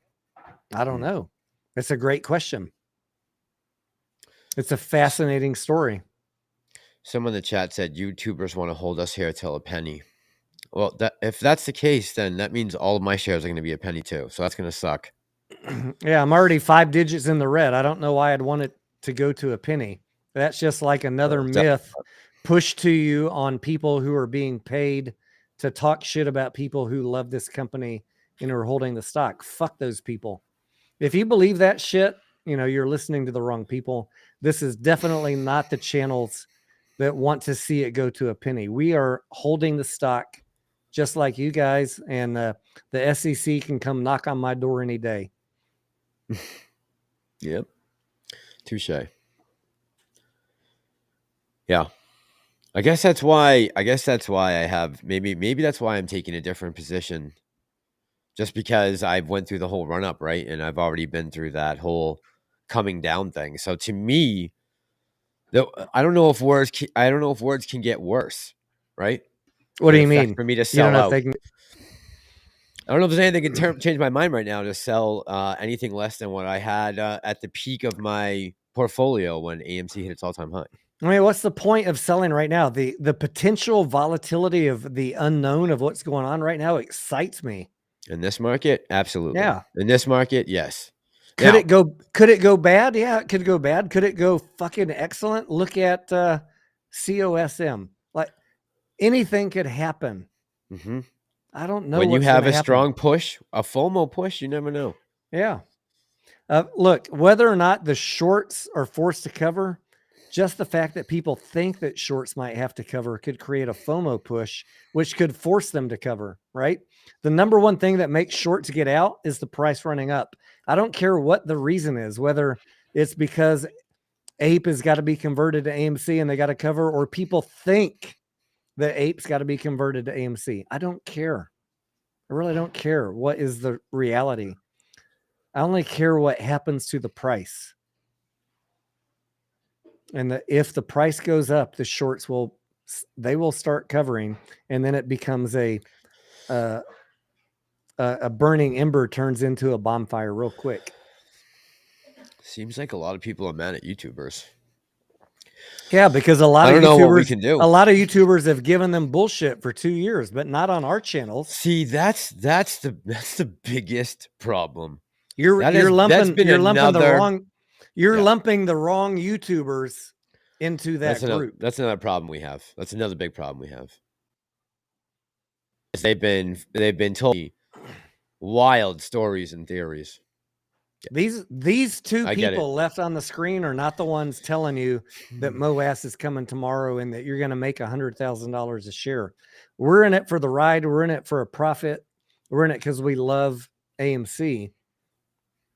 And one of us is in it because we're an actor and we just fucking love movies. But if you're going to try crisis actor specifically, if you're going to try and put that YouTuber cross on my back, you're going down the wrong fucking path, and I will call you out because you're barking up the wrong tree, bitch. Alexis Channel 7 Moran said you two make skits before going live. I wish I had time to take a deep breath before we go live. Never mind make up a skit. Jesus Christ. Bring your checkbook and I'll show you imagine? my red position, but they won't fucking take me up on that shit because they're a bunch of ballless wonders wearing pink panties. Bring your checkbook. Come to Texas. I'll show you everything. I'm going to charge you. If you're wrong, you're going to fucking pay. Yeah, all the different shit that has come and gotten thrown to retail and certain YouTubers too. You know, they've taken a lot of flack. I get people's frustration. Like that's not lost on me, right? Even though, and this is because I have a biased opinion because I still own the shop. I haven't sold yet. You know, that weighs heavy on when I make these, you know, decisions on if I'm going to keep talking about AMC. But it seems like along with, you know, certain things that I maybe don't agree with 100% or I feel like could possibly come back to bite us, they're also making the positive things towards getting the company back to profitability again.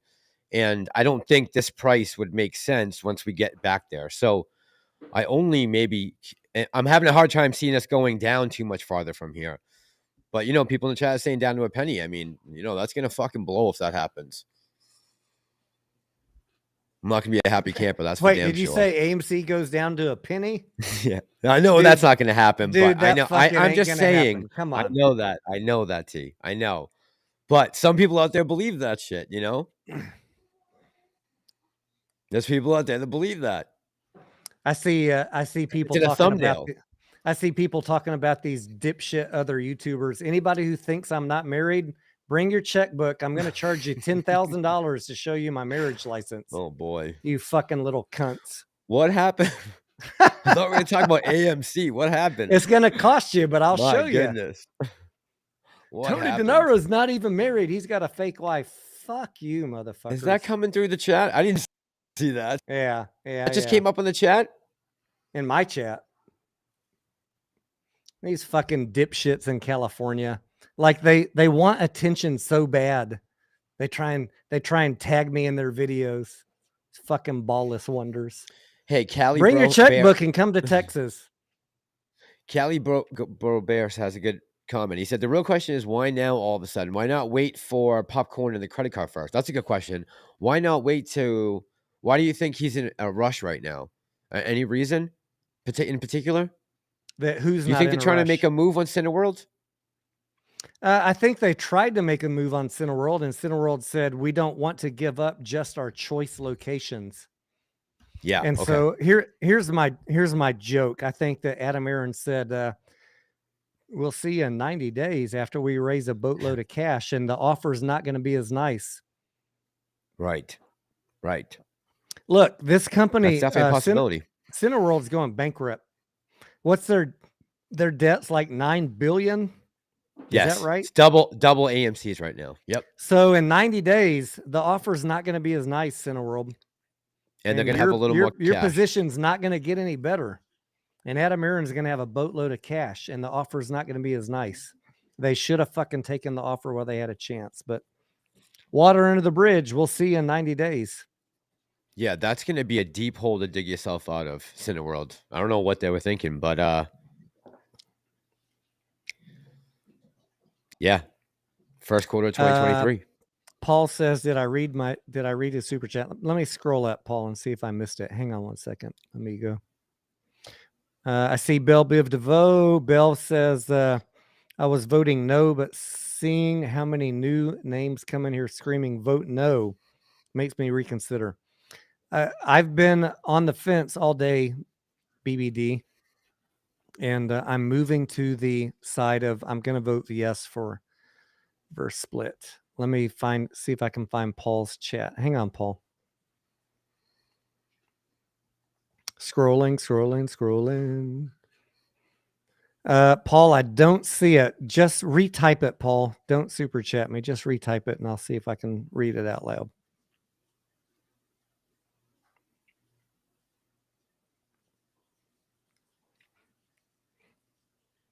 By the way, is Diaz still in here? I want to shout out Diaz I haven't seen him in a while. Angelina, thank you for hanging out, modding tonight. Diaz was in here for a little while. Hopefully he's still around. Mass, do you like Iowa? I do like Iowa. I'm a big Hawkeyes fan. Yep. College football. Larry says, anyone wearing Santa's hats besides me today? I have a Santa hat. I'm not sure should I wear it on camera tomorrow? I'll let you guys vote. I'll let you guys vote right now. Yes or no. Drop it in the chat. Yes or no for Santa hat.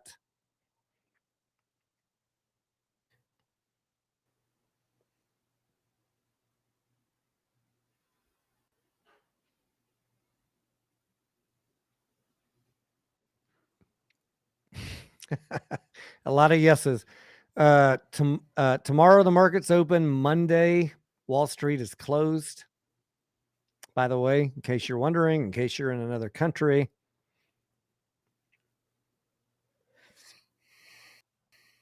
Yes. Lots of yeses. No, I see not one single vote no so far. Clark says, I'm jealous, Tony. You can say just let it rip with your language, but if we say it, the stream bot cuts you off. Sorry, Clark. Look, Clark, here's a tip. If you want to curse, just put a space in between the letters and the bot won't catch you. Mass will not rock a Santa hat. I don't look very good in Santa hats. Do you have a Santa hat? I don't think so. No, I don't think remember. So. I don't actually remember why I bought mine now. I've had it for a couple of years. I'm not sure why at this point. CEO says once the QSIP changes, can no longer trade old QSIP. So once the effective date changes and the new QSIP goes in effect, that is correct. Oh, Lou just bought Ape. Nice. All right, now I'm buying in. That what? was my signal. Ding, ding, ding, Lou ding, just ding. bought There Ape? we go. Woo! Uh-oh, that's bullish. Larry says, do I read every post? I do not, Larry. I'm trying to keep up. But if I'm looking at the camera, I'm not reading. If I'm looking here, I'm reading comments. If I'm looking here, whatever you're typing is just going by. One thing I learned in acting school is look at the camera. It's really rude to spend your entire time doing monitor one, monitor two. That's really rude, right? You guys don't want to see that. So many people complain when a YouTuber is like, why is he looking off to the left? Because he's looking at a fucking monitor, you dipshit. The camera's over here. But in acting school, you learn to look at the camera. So I try and look at the camera. The downside is can't see your comments. And I miss them sometimes.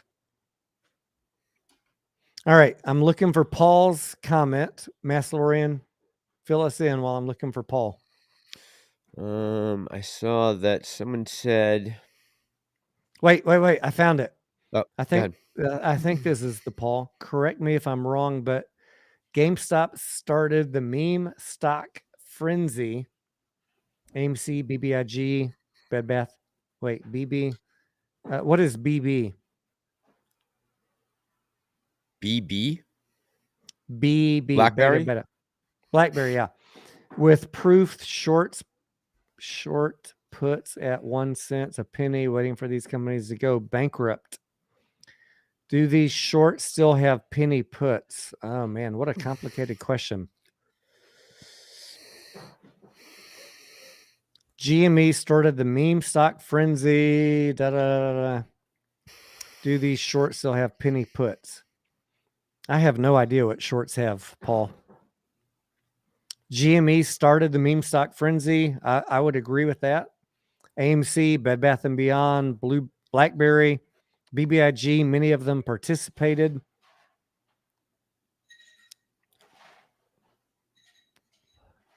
Do they still have penny puts? I have no fucking clue, my friend. Myself says I still need to be convinced on the advantage of the RS for the shareholders. 1-for-1 conversion. That's correct, right? It's gonna be one-to-one conversion. 1-for-1 conversion. Oh my gosh, Gus just sent me a math question after like 4 shots of Black Label. All right, I'm gonna read this out loud and see if I can still compute it. If I have 1,000 shares, this is like, have you ever watched that show, Massalorian, of what's that show of, there's a YouTube channel of drunk, is it drunk reading or drunk? Oh, the NFL when they lip sync, bad lip syncing? Not NFL. No, it's something about a movie or a book. Someone will tell us in the chat. You guys know where I'm going. I've got to try and interpret this. If I have 1,000 shares of AMC and 1,000 shares of APE, and my cost is $26.60, after the reverse split, my cost average goes up to $133. I would think that your cost average would go up by a factor of 10. Drunk history, by the way, T. Is that it? Yes. What are you thinking of? Drunk history. Yes. Thank you, because I'm not that far down in the chat right now. If your cost average is $26.60 and we do a reverse split 1 for 10, your cost average would be $260. Is that right? And they have 1,000 shares? It doesn't matter how many shares he has because the shares are going to be divided by 10, but his cost average is going to go up by a factor of 10. Yes, that's how we understand it, correct? I've had a few shots, Mass, so you got to keep me straight. I thought that's what you said when we first opened up. I'm going by off of that. That's correct. And I believe you are correct. I don't think it's the booze.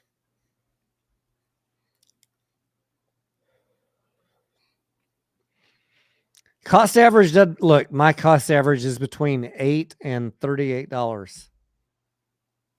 We're at $4.90 plus $1.20. I'm a long, long way from my cost average. I'll tell you that.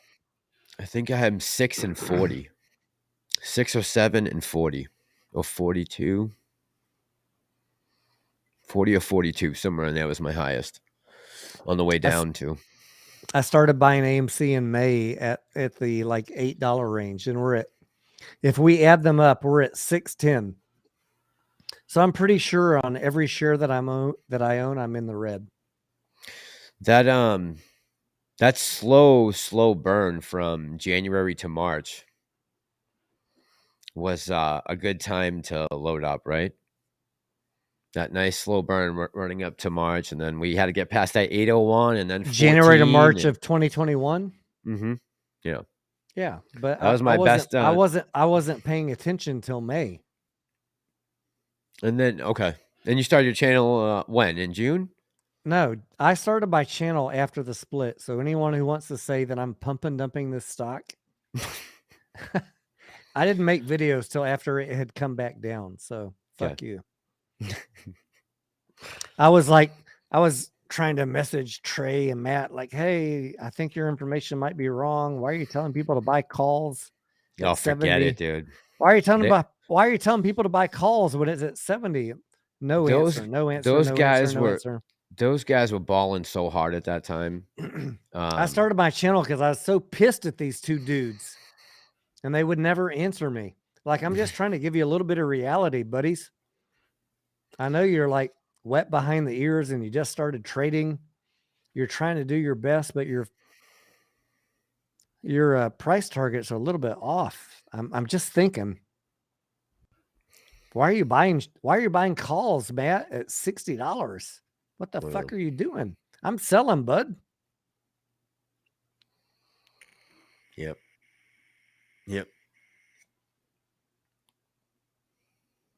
I got no answer till like a year later.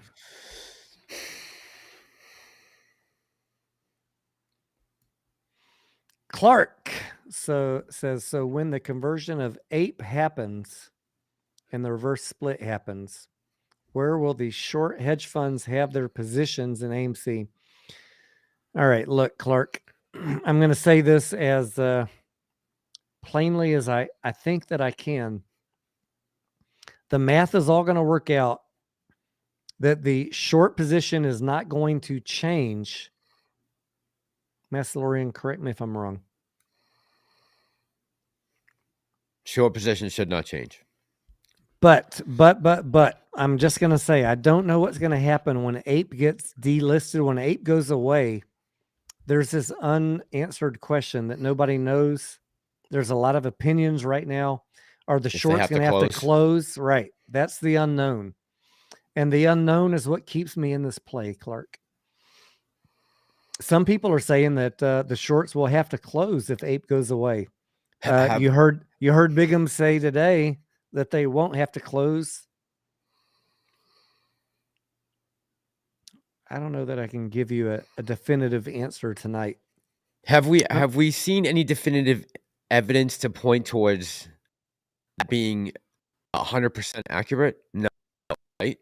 Well, everybody's going to say can't Cosmos. Point to any particular case. They're going to say Cosmos. Oh.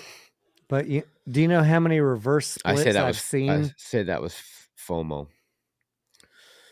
I think Cosmos was relative to the fact it was an overnight reverse split and half the people couldn't sell. But I don't want to be a shill and I don't want to be called a baron. I don't want to be called negative. So I'm just going to say I don't know. I think Cosmos ran up because it was a fucking mess and half the people couldn't sell and it was like unrelenting buying pressure. G Immortal said, "Mash, your cost average is 400 a share." No, I hope not. No, I think it's around. I think it's around 10 or 11. It's been a little while. We did see the tweet today that said, I saw it just like you, Paul, that said the shorts will be asked to close before the conversion. I'm going to bank on that, my friend. I'm going to go with that. Whether or not it's correct, I cannot tell you. It's quite reassuring, right? But for now, that's what we have. Look at KTRA. JRez says, all right, what happened with KTRA, my friend? I'll pull it up on the other screen. KTRA. Holy shit, they got fucking knocked. I don't want to look at that. 167 down to 851. I don't know what happened, but that looks like a typical reverse split scenario. Hit them with the flex says, okay, I'm a nobody, but Matt K. Wait, Matt says, Matt and Trey scam people for super chats to get rich. And they don't give a fuck about nobody. Oh, that's definitely a possibility. That is a possibility. Someone, JB just put in the chat, look at Boss's Twitter. There is a tweet. Let's see.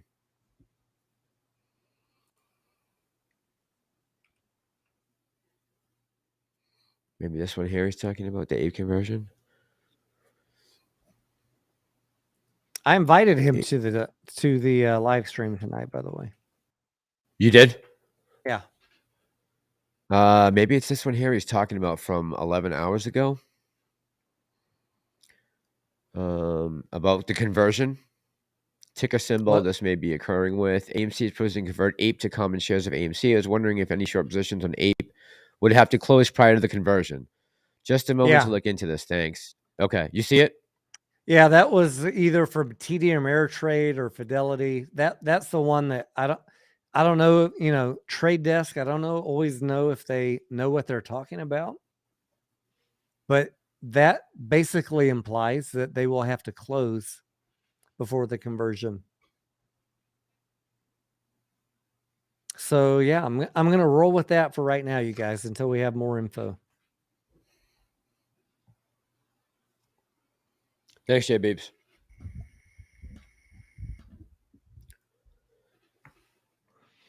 And we saw a 75% run up today. So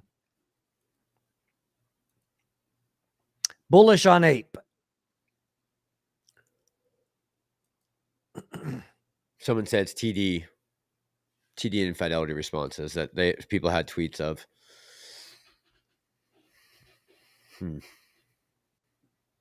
I wonder what department in Fidelity you'd have to reach out to get like a more suffice answer than just that. You don't want to deal with the first line reps. You want to talk to the trade desk, but even the trade desk I've found doesn't always know what's going on. Right. Especially with this type of scenario where we have this is a very, very unusual, complicated. Yes. Yeah. Yep. But if you're going to talk to anybody, guys, if you're going to make a call, and I encourage you to make the call, ask for the trade desk. That's like going to be your most informed information source. Dave said Biggums said they do not have to close on his channel and on here when he came on. He did. Yep. Yeah, and we need to break through another layer of look, my standard response would be agreeing with Biggums that they don't need to close, that somehow it'll be converted or pushed over to AMC. That's my standard response. And then we have this tweet right here from somebody at Fidelity or TD Ameritrade. I say the unknown is unknown right now. Deep Thoughts by Tony Denaro. Herman B thinks says, remember how smoothly the ape distribution went? Yeah, that's certainly a concern, right? Remember Herman, what? How smoothly the ape distribution went. You know, everyone's saying that certain countries don't have them, and 3 days later, and they're still not able to trade. And the like, price are we gonna action run into that scenario. The price action definitely did not work out how we thought. Not even that. I'm saying just about distributing the ape shares, period. And people saying they weren't in their accounts and they were listed as something else, or they were in the wrong column or the number. I mean, it could turn to a shit show, right? If you're in a European or Canadian broker, you can expect a 2-day delay at least. Yep. Cash App, that kind of shit. Same thing, right? Yep. CEO says, Tony, I tagged you in a tweet. Can you tell me your thoughts? All right, hang on one second.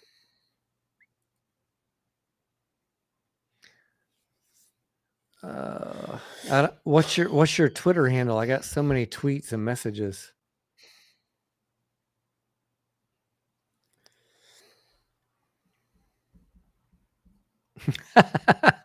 SB Wolf Farms. I don't recognize the name, buddy. But he says AMC is still the best shit show in town. No doubt about that. The unknown makes this play so fun to me right now. Like, God damn. I mean, if the rest of my portfolio wasn't suffering, it wouldn't be so bad, right? But I'm getting crushed. I don't know what the hell is going to happen, but the unknown is like so exciting right now. Whether it's going to ruin us or make us millionaires, I don't know, but I love it. I just want it to work. Just want it to work.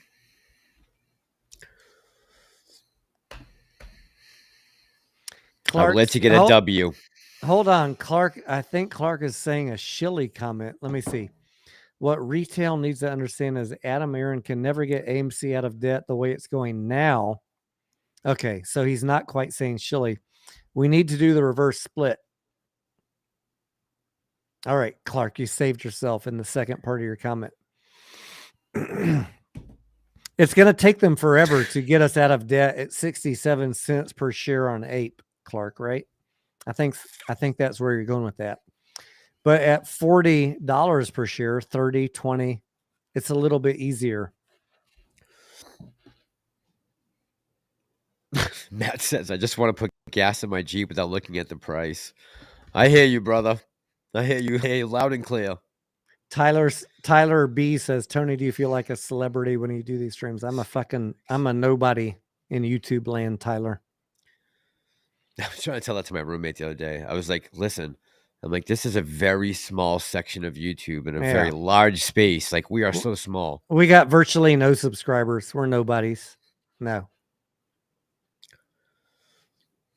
And on top of that, I'm probably the number one hated YouTuber in the financial sector because I try and give out facts. Tim said, I'm far from a celebrity. Floor trader. Sorry. He said, ask for a floor trader. I'd like to get a definitive answer on that, just to know, you know. Lou's Boob says, I love AMC, but I didn't know I was marrying her.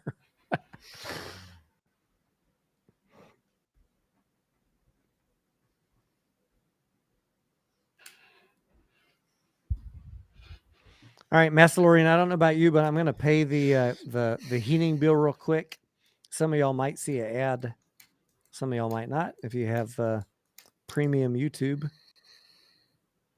I'm not even linked into YouTube, so just go ahead. James, thank you for that. He says, you're somebody to us. I just want to make sure that you guys, you know, whatever happens, look, we're in a bear market. We're in a high interest rate, inflationary market. I want to see you guys be here a year from now. I know my channel will do fine no matter what. When the bull market picks up. If you're still here, we'll all be successful together. I want to see you guys like not fall prey to the clickbait and the ridiculous price targets and the pump and dumps. We'll play all of them. We'll play all of them together. We're going to get in early. We're going to get out early. We're not going to listen to ridiculous price targets. And we're going to be here a year or two from now when things turn around. We're going to buy blue chip stocks on a discount. We're going to have a risk diversified portfolio. That's what this is about.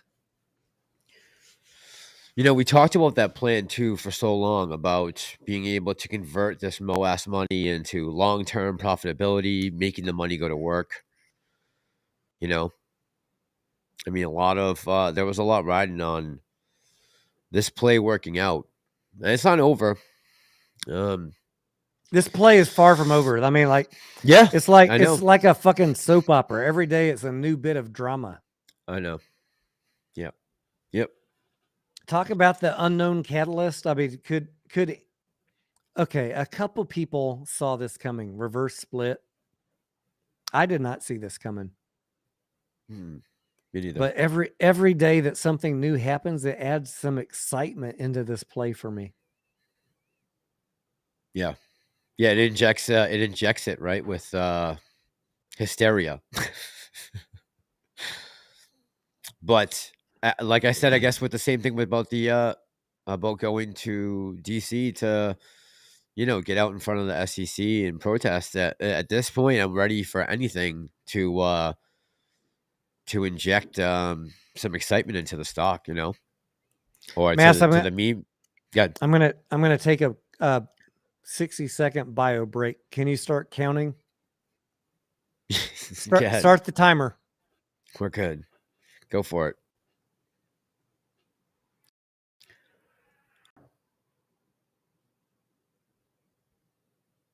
And Dave says, thank God I got credit is all I can say. Yeah, Darren, good point. It's really for the smaller shareholders, right?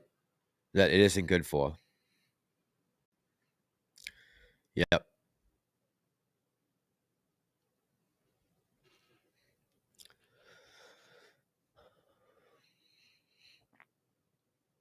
And Clark, if that's the case, that might be why you start move today, right? I'm trying, Tyler. I'm trying to be. I really am. I know. Do I sound like an ass? I'm sorry. I don't want to come off like that. That's not what I'm trying to do. It's just we've gotten so hammered, this entire market. All that money they printed, that went against us. You know, we've had just so many different demons we've had to fight. You asshole. Thanks, BBD. Appreciate you, man. What a masshole.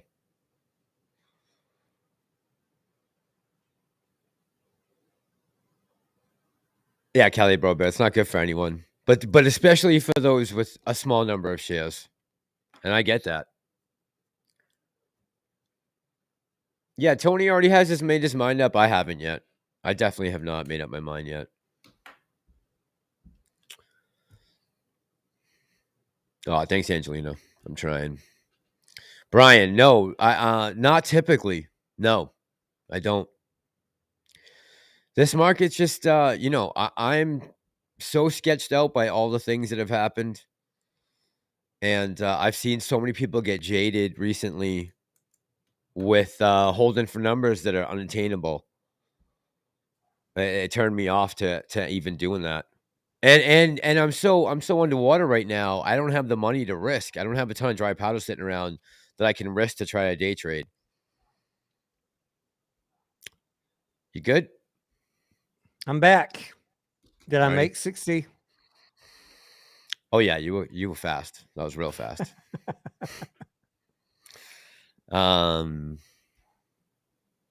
Yeah. Now people are just saying I sound like an idiot. Not an idiot, but I sound down on the play, and it's not really that. Honestly, you know, I just I hate seeing the split opinions, and I hate seeing the divisiveness that this causes. Right, it causes a rift to echo throughout the community, and that's really I think what has me bummed out about it. Not so much how it's going to play out, because it's going to play out how it's going to play out. I really have no control over that at this point, right? It's out of my hands. But to see the community split on it, that's what bums me out, honestly. I'm really bummed out at the amount of people who are losing faith in Adam Aaron. And that's why I talked earlier about do the CEOs care about you? Do they want the short squeeze? No, they don't fucking care about the short squeeze, and they don't care about you. They care about the survivability of the company. And if you're an investor, you will eventually reap the rewards of the company surviving and becoming profitable. And you need to get off of your high horse. And I'm sorry that you were told for 2 years by clickbaiters that the MOAS was happening yesterday. Wake up and have a little patience and let them fucking fix the company and get the shorts out of this play, and you're going to be okay. Why is everybody so mad at Adam Aaron? That just like blows my mind. Mike said we need this catalyst masked. Yeah, I mean, this might be what we need to turn this thing upside down on its head. I hope. I really, really hope. I hope that that's the case. And I'm going to ride it out. So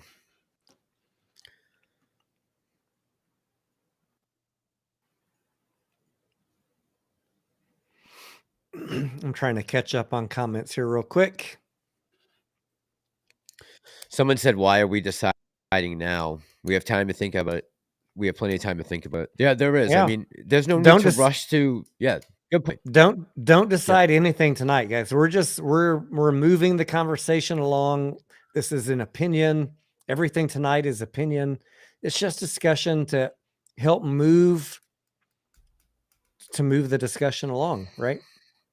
Yeah. There's going to be plenty more in the coming days and weeks. Rest assured. And whatever I say tonight, I might change my mind tomorrow. I've changed my mind from this morning, to be perfectly frank. Yeah, I mean, so you're saying now that you're down to vote yes on both? I'm thinking that I'm more inclined to vote for reverse split now than I was this morning. I'm not a big fan of reverse splits, but the more I think about it, Adam Aaron can dilute. No matter what we do, he can dilute. Whether we stayed where we're at and he can dilute at 60 cents, or we approve the conversion and the reverse split and he dilutes at $40, he can dilute either way. Even if we don't reverse this, if we don't approve the reverse split, I think he'll still have some apes that get converted to AMC. He can still dilute with. I think at the end of the day, it doesn't really matter. There's going to be some dilution, and I'd rather them dilute at $40 than 60 cents. That's Let me ask you. This what time is it? 10 p.m. Central. That's my current thinking. I reserve the right to change my mind. Is it possible he's just doing this right now to run the price up a little bit to sell a bunch of apes? Yeah. He's just dropping this news to try to get a run so he can double or triple up? Of course. Anything's possible. They can pull this off the table at any time, right? I mean, yeah, they've indicated they plan to put these things up for a vote, but they don't have to, of course. Nothing's set in stone till you have a proxy ballot in front of you. Right.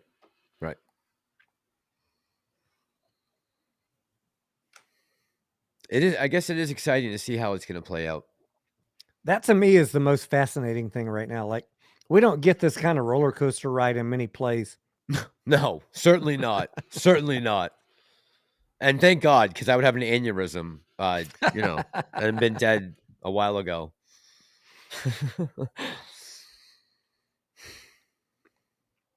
Yeah, someone said Mass, that could have been the plan all along. Could be, yeah.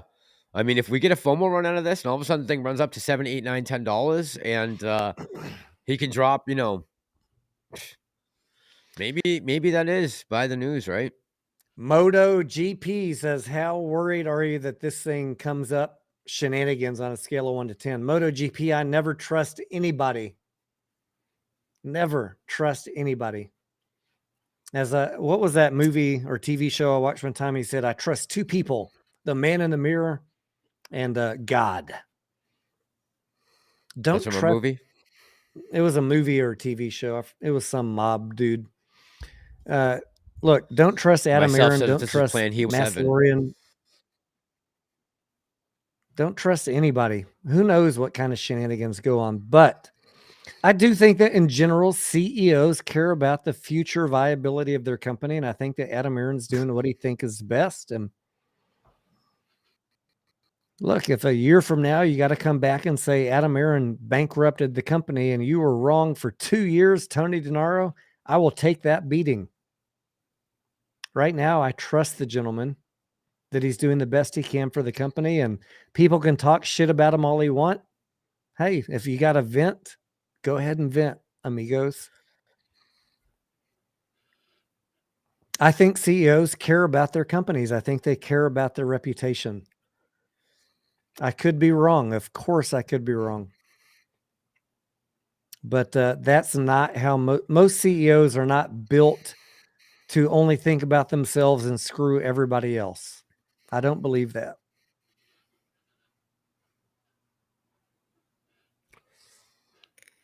I'm with you on that, T. I'm willing to let this play out as long as it takes. The company's not going bankrupt. Caden says, you are a joke, Tony. Caden's walking a fine line. But we're going to let it roll, Caden. Thank you for your comment. Why is Tony why is Tony a joke? What did he do so funny? Tell me why I'm a joke, Caden. Because I look at my fucking teeth kicked in. Because I tell both the good and the bad in Caden. This is not a pump and dump channel. This is not a bullish everything's going to Moas tomorrow channel, Caden. It's his first time I've ever seen him here, so I think he doesn't know what he's about to wade into. Definitely not a clickbait channel. Although some people did really well making clickbait channels this whole time and just clicking the shit out of people. And fuck them. Fuck all of them. The reason I started my channel was to provide some common sense in light of all the fucking clickbait and nonsense, ridiculous price targets and dates. Fuck all that shit.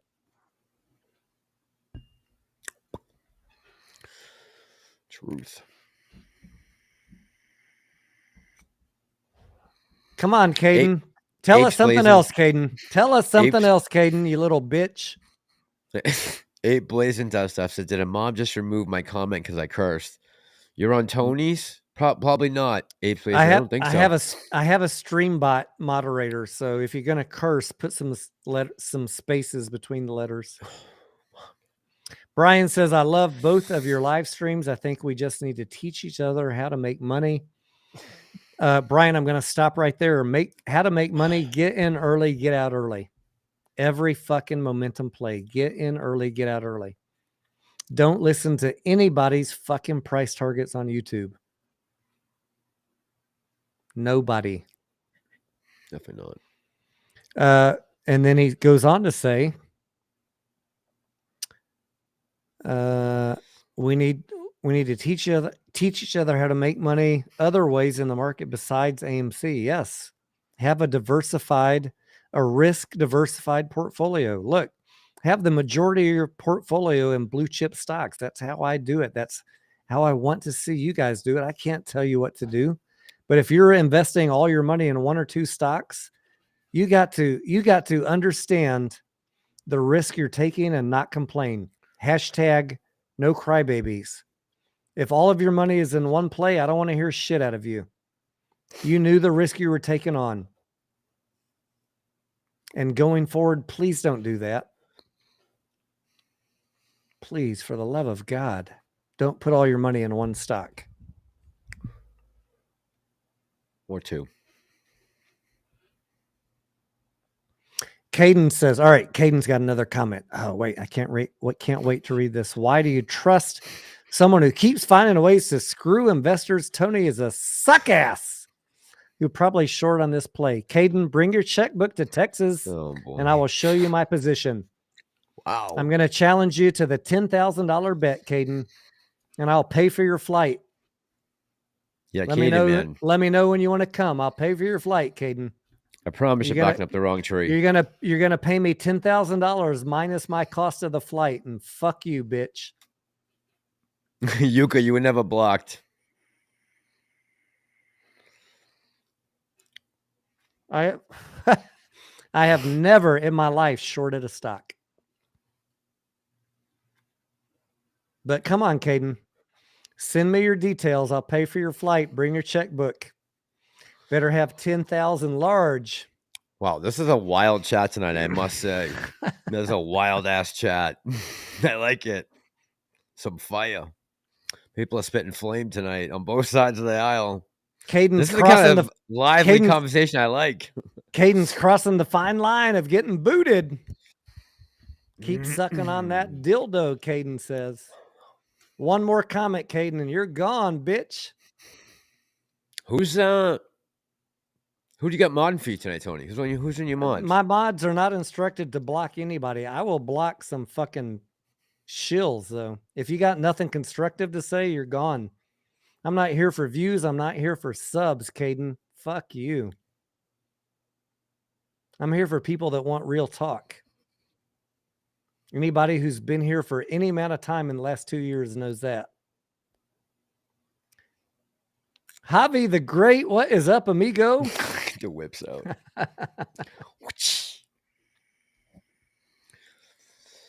Can we just trust AA? Do we have a choice at this point? What are we going to do? I don't know if we really have a choice. If you don't trust the management, don't fucking invest in the company, guys. Yeah. That's the bottom line. Why are you invested in a company that you don't believe in the management?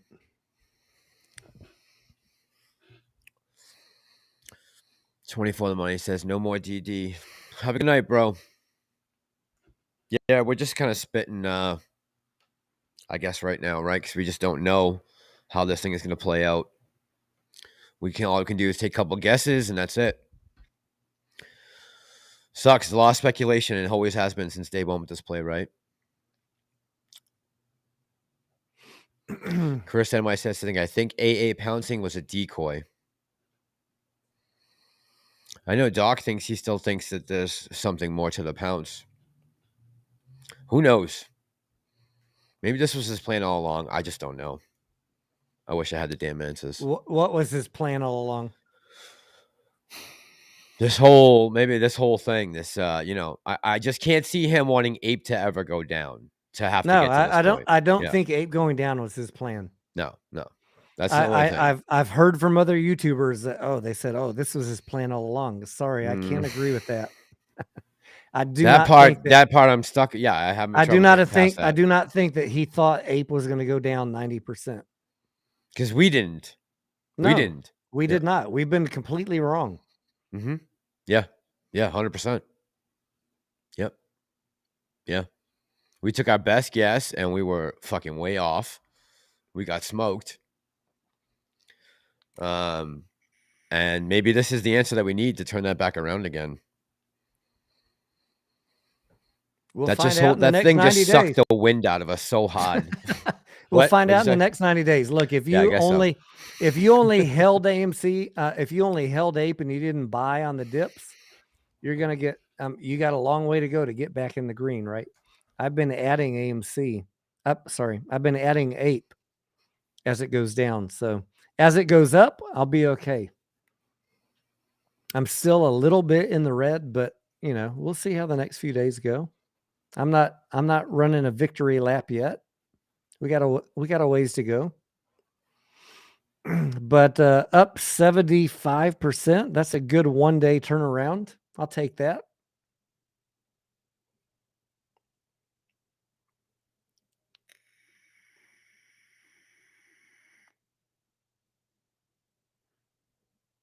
Massalorian will be right back. I guess he's on a bio break.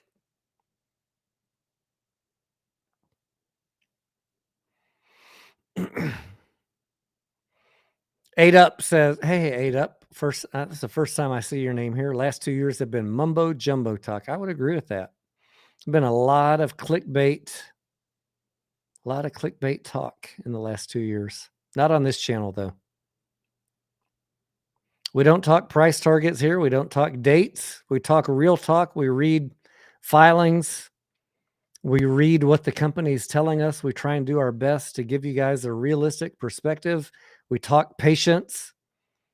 This is a company trying to get out of negatives earnings situation, and we hope every day when we wake up that an unknown catalyst will happen, but we don't know what that catalyst will be. Yes, there's 20 other channels talking about it. Not here. But if one happens, like we see happen with so many stocks every day, I'll fucking take it. I wake up every day and the first thing I do is check the charts, check the news. Brian says, Tony, I day trade for a living and I don't make a ton, but I make a good amount. Mass, I would love to show you what I do to get some extra cash. Hey, Brian, tune in when we're live here in the day stream, in the live stream during the days, please. Larry says, Tony, how's the truck? If you're talking about my SUV, Larry, is still clicking along. 350,000 miles.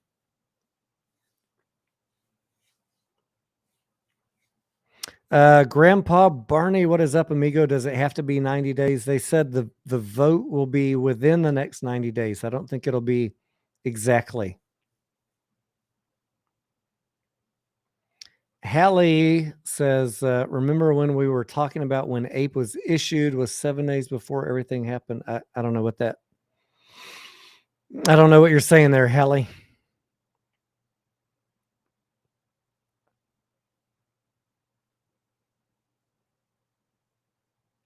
Hang on. The chat just like flew by me. Trying to catch up. Darren says another 7.5% up in aftermarket on Ape.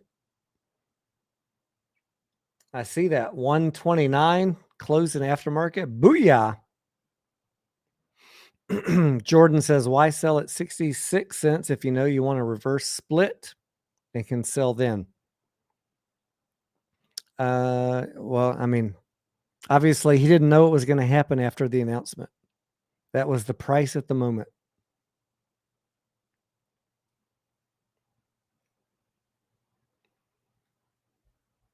Eight Up says, you guys are a few months from being turned on by the whole community. I get turned on every day, Eight Up. I get called a shill, a bear, a paid actor. Block, delete, move on. I don't care. Michael says, Lou is back on the air. Congratulations, Lou. G Immortal says, Tony, tell Mass to average down. He's still in 2021. Grandpa Barney Andrew says, Pantheon said on Boss's stream that could be even less than 30 days. It could be. Could be. We'll know when we see the proxy statement come out, guys.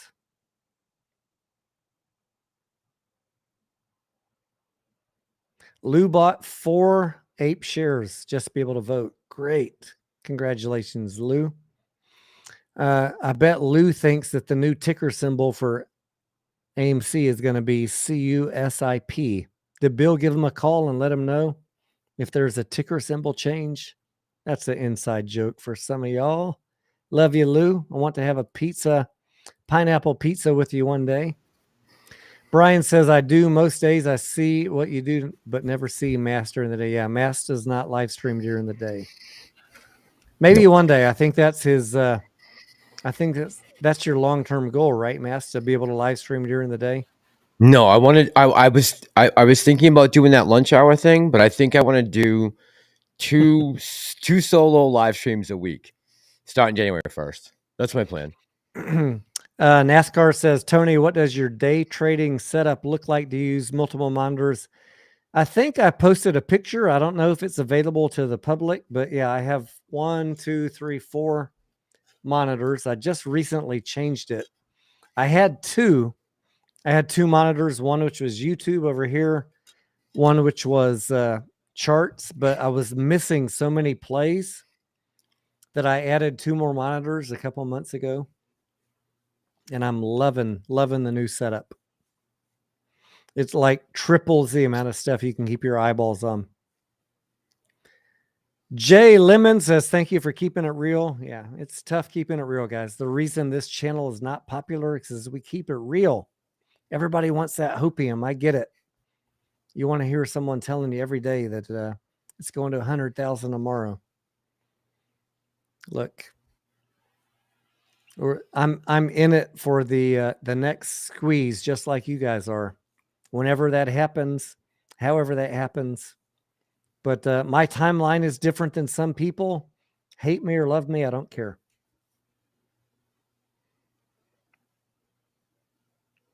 I hate being wrong. So I'm not going to tell you it's tomorrow. I'm not going to tell you T plus 90. I'm not going to tell you anything other than what the chart says and what the financials say and what the company says. And then we'll go from there. And every day, Massalorian, we wake up, right? And hope, just like all these other random tickers that go up 9,000% in a day, we hope that will be the day for our stock. But I mean, spread we've your seen bets. it happen before, so it's not like it's impossible. Spread your bets out, guys. Don't play one ticker. Come on.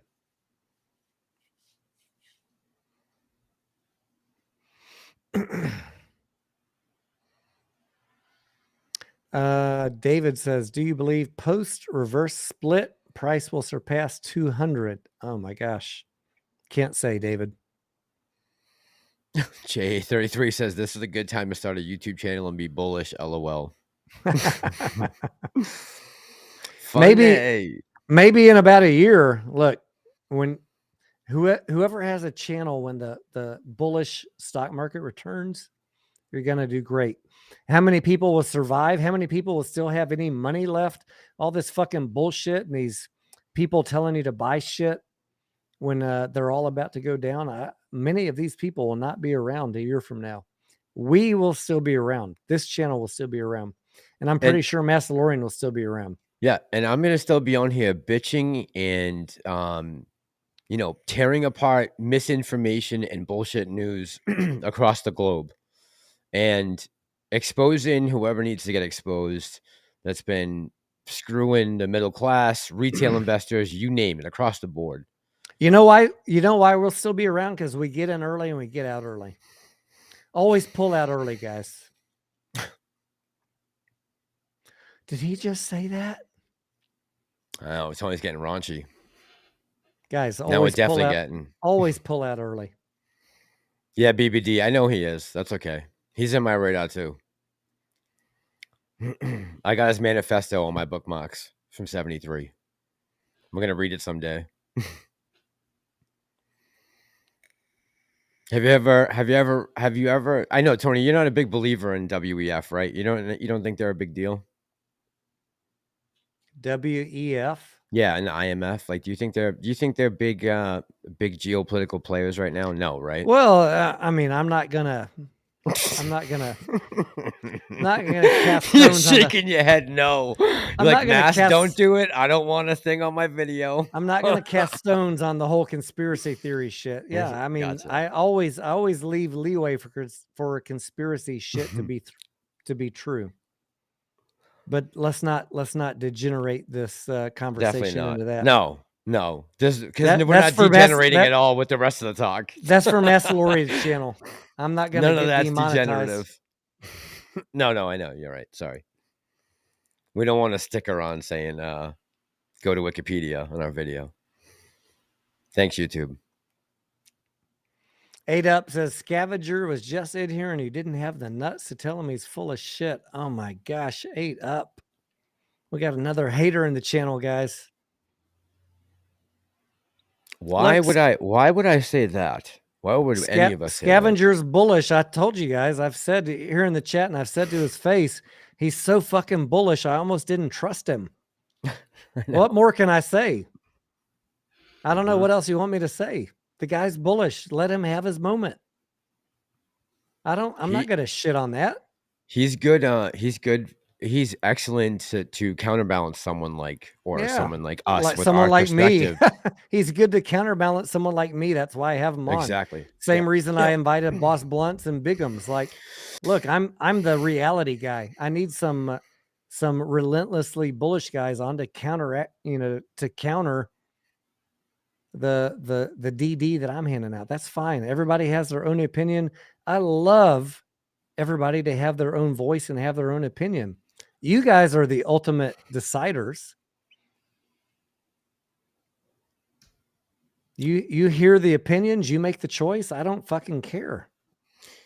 Callie Brobear says Scavenger was talking big numbers on his channel prior to today. And, things now, well, look at what just happened. I mean, we, a big news press release. So does that change his numbers? Probably. Possibly. I didn't even hear. Was he saying numbers today? I didn't hear him say any numbers. I don't listen to that many other YouTubers, so I haven't heard if he said other numbers or not. I keep getting. There's at least once a live stream, someone says that my hat is clownish.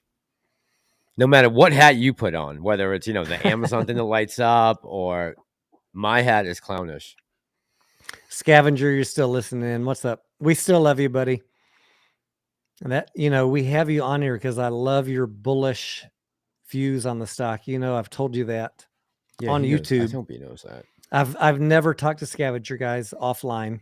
I don't have his phone number. I don't know who he is. I don't know what he does for work other than what he's told us. He says, I should quit YouTubing tomorrow and just sell all my AMC. Scavenger, I'm right there with you. I'm not selling shit. Fuck all these shills in the chat, man.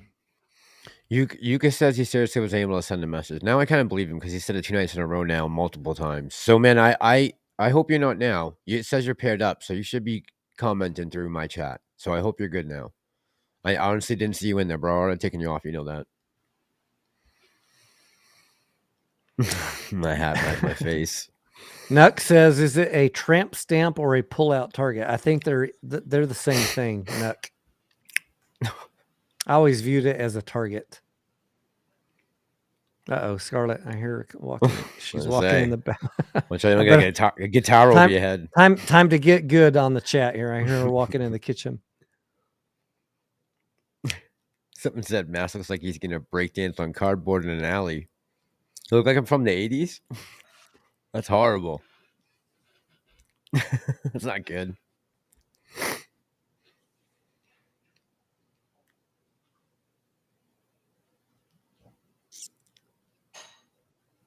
Peace Love says Adam Aaron will insta dump the shares. You have to give him the right.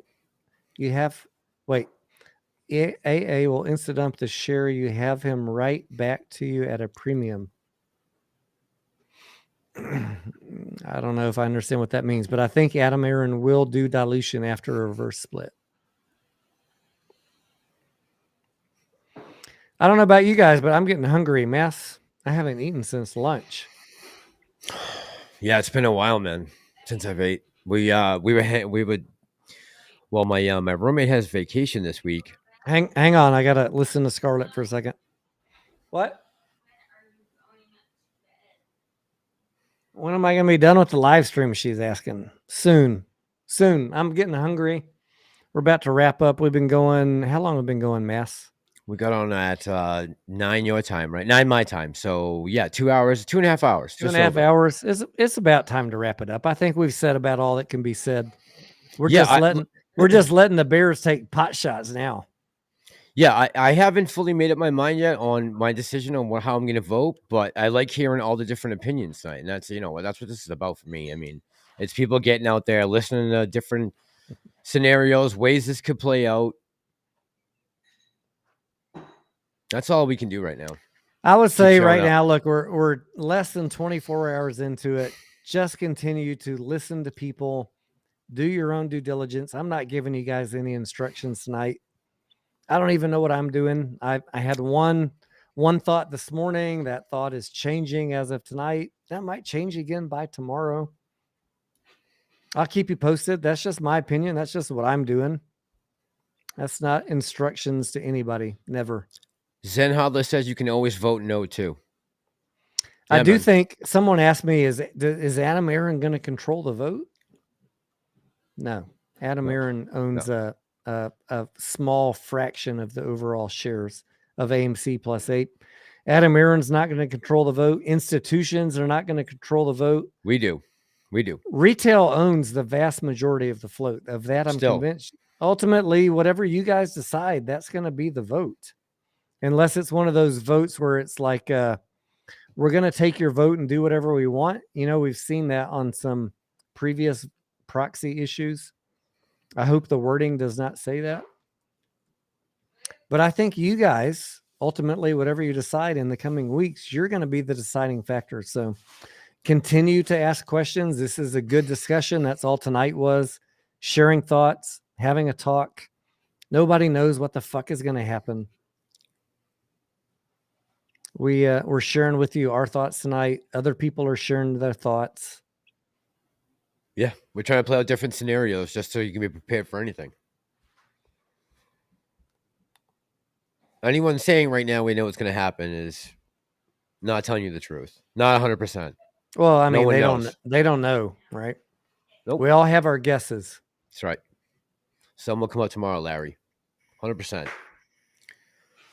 I'm banking on it. And you can bank on me being here.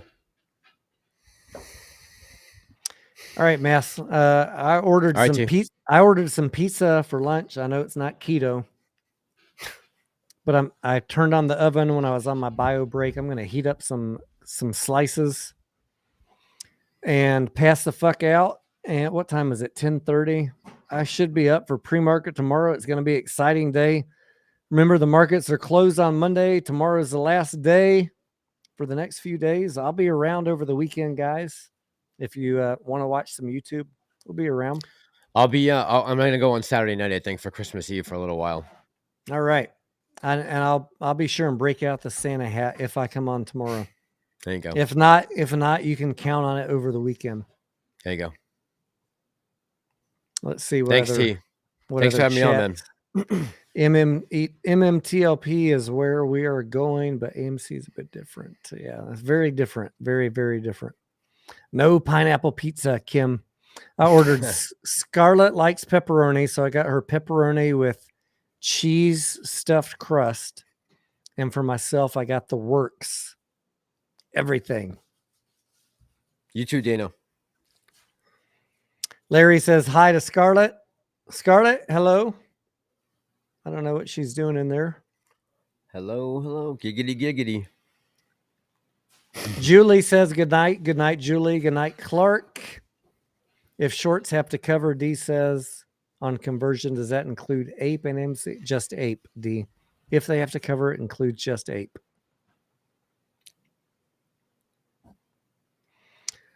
Massalorian, what's your temperature up there right now? We are at, this says heavy rain soon. Hold on. I'll tell you right now. 40 Fahrenheit. Wait, how is that fucking possible? Pissing rain. Right I'm now. I'm at 18 degrees right now. What? Yeah, it's 40 degrees. Yeah, it's 40 here. If you walk outside in Texas right now, you'll probably die. Climate change. It's real. Hallie says, I'll take your money. Wait, Hallie says, I'll take your money. Bet me that Trey won't show his face. Now, I don't know. I don't know about Trey, guys. I haven't talked to him since he quit YouTube. I said, I understand what he's going through and good luck. And haven't heard from him since then. Same Live here. tomorrow, G Immortal. We'll take it. Look, if AMC and Ape are doing something spicy tomorrow, absolutely I'll be on. If the markets in general are fucked or there's no plays to make money on, I'll be on Discord. If AMC and Ape are doing something fun, I will be live with you guys as soon as I wake up. And since it's only 10:30 now, I might be up at a reasonable hour. I didn't wake up till 9:30 today. I don't set an alarm. I wake up when I wake up. Mass, did you know Pantheon went live last night? Yes. Yep. All right. So I was live and then I fell asleep to the sweet sounds of Pantheon Radio Live. It was a great night. He did like a classic intro with some music, and then it sounds like sounds like Coast to Coast or something like that. Like when it comes on. Yeah. I put my iPad right on the nightstand and I listen as long as I can, but ultimately I was tired and I knew I was going to fall asleep, and at some point I was gone till 9:30 this morning. I woke up, I was like, holy hell, AMC, Adam Aaron, what the fuck? Discord is blowing up. Woo. I know. Yeah. I was a little bit in shock because I hadn't heard anyone really talking about it the night before. Were there rumors flying around beforehand? I mean, no, right? I think Biggums had been like advocating for a reverse split. I had just gone on that night saying there'll never be a reverse split. That's right. Last night. There'll never be a reverse split, and they will never bring Ape home. All right. Strike 2 for Tony Denaro. Yeah. I think Biggums made some good points tonight that I could follow. Right. Some of the points he made, I think, were pretty well said. Yep. Yeah. All right, guys. Stay All right, warm. TD. Hug your Love you, loved man. ones. Thank you. If you got a loved one to hug, if not, give one a call. You know you got that one you can call. Nobody wants to be cold tonight. Thank you for tuning in. Thank you to the mods. Thank you to all the subs of the channel. Yeah, And thank you to all my mods. We will see you on the next one. Night, guys.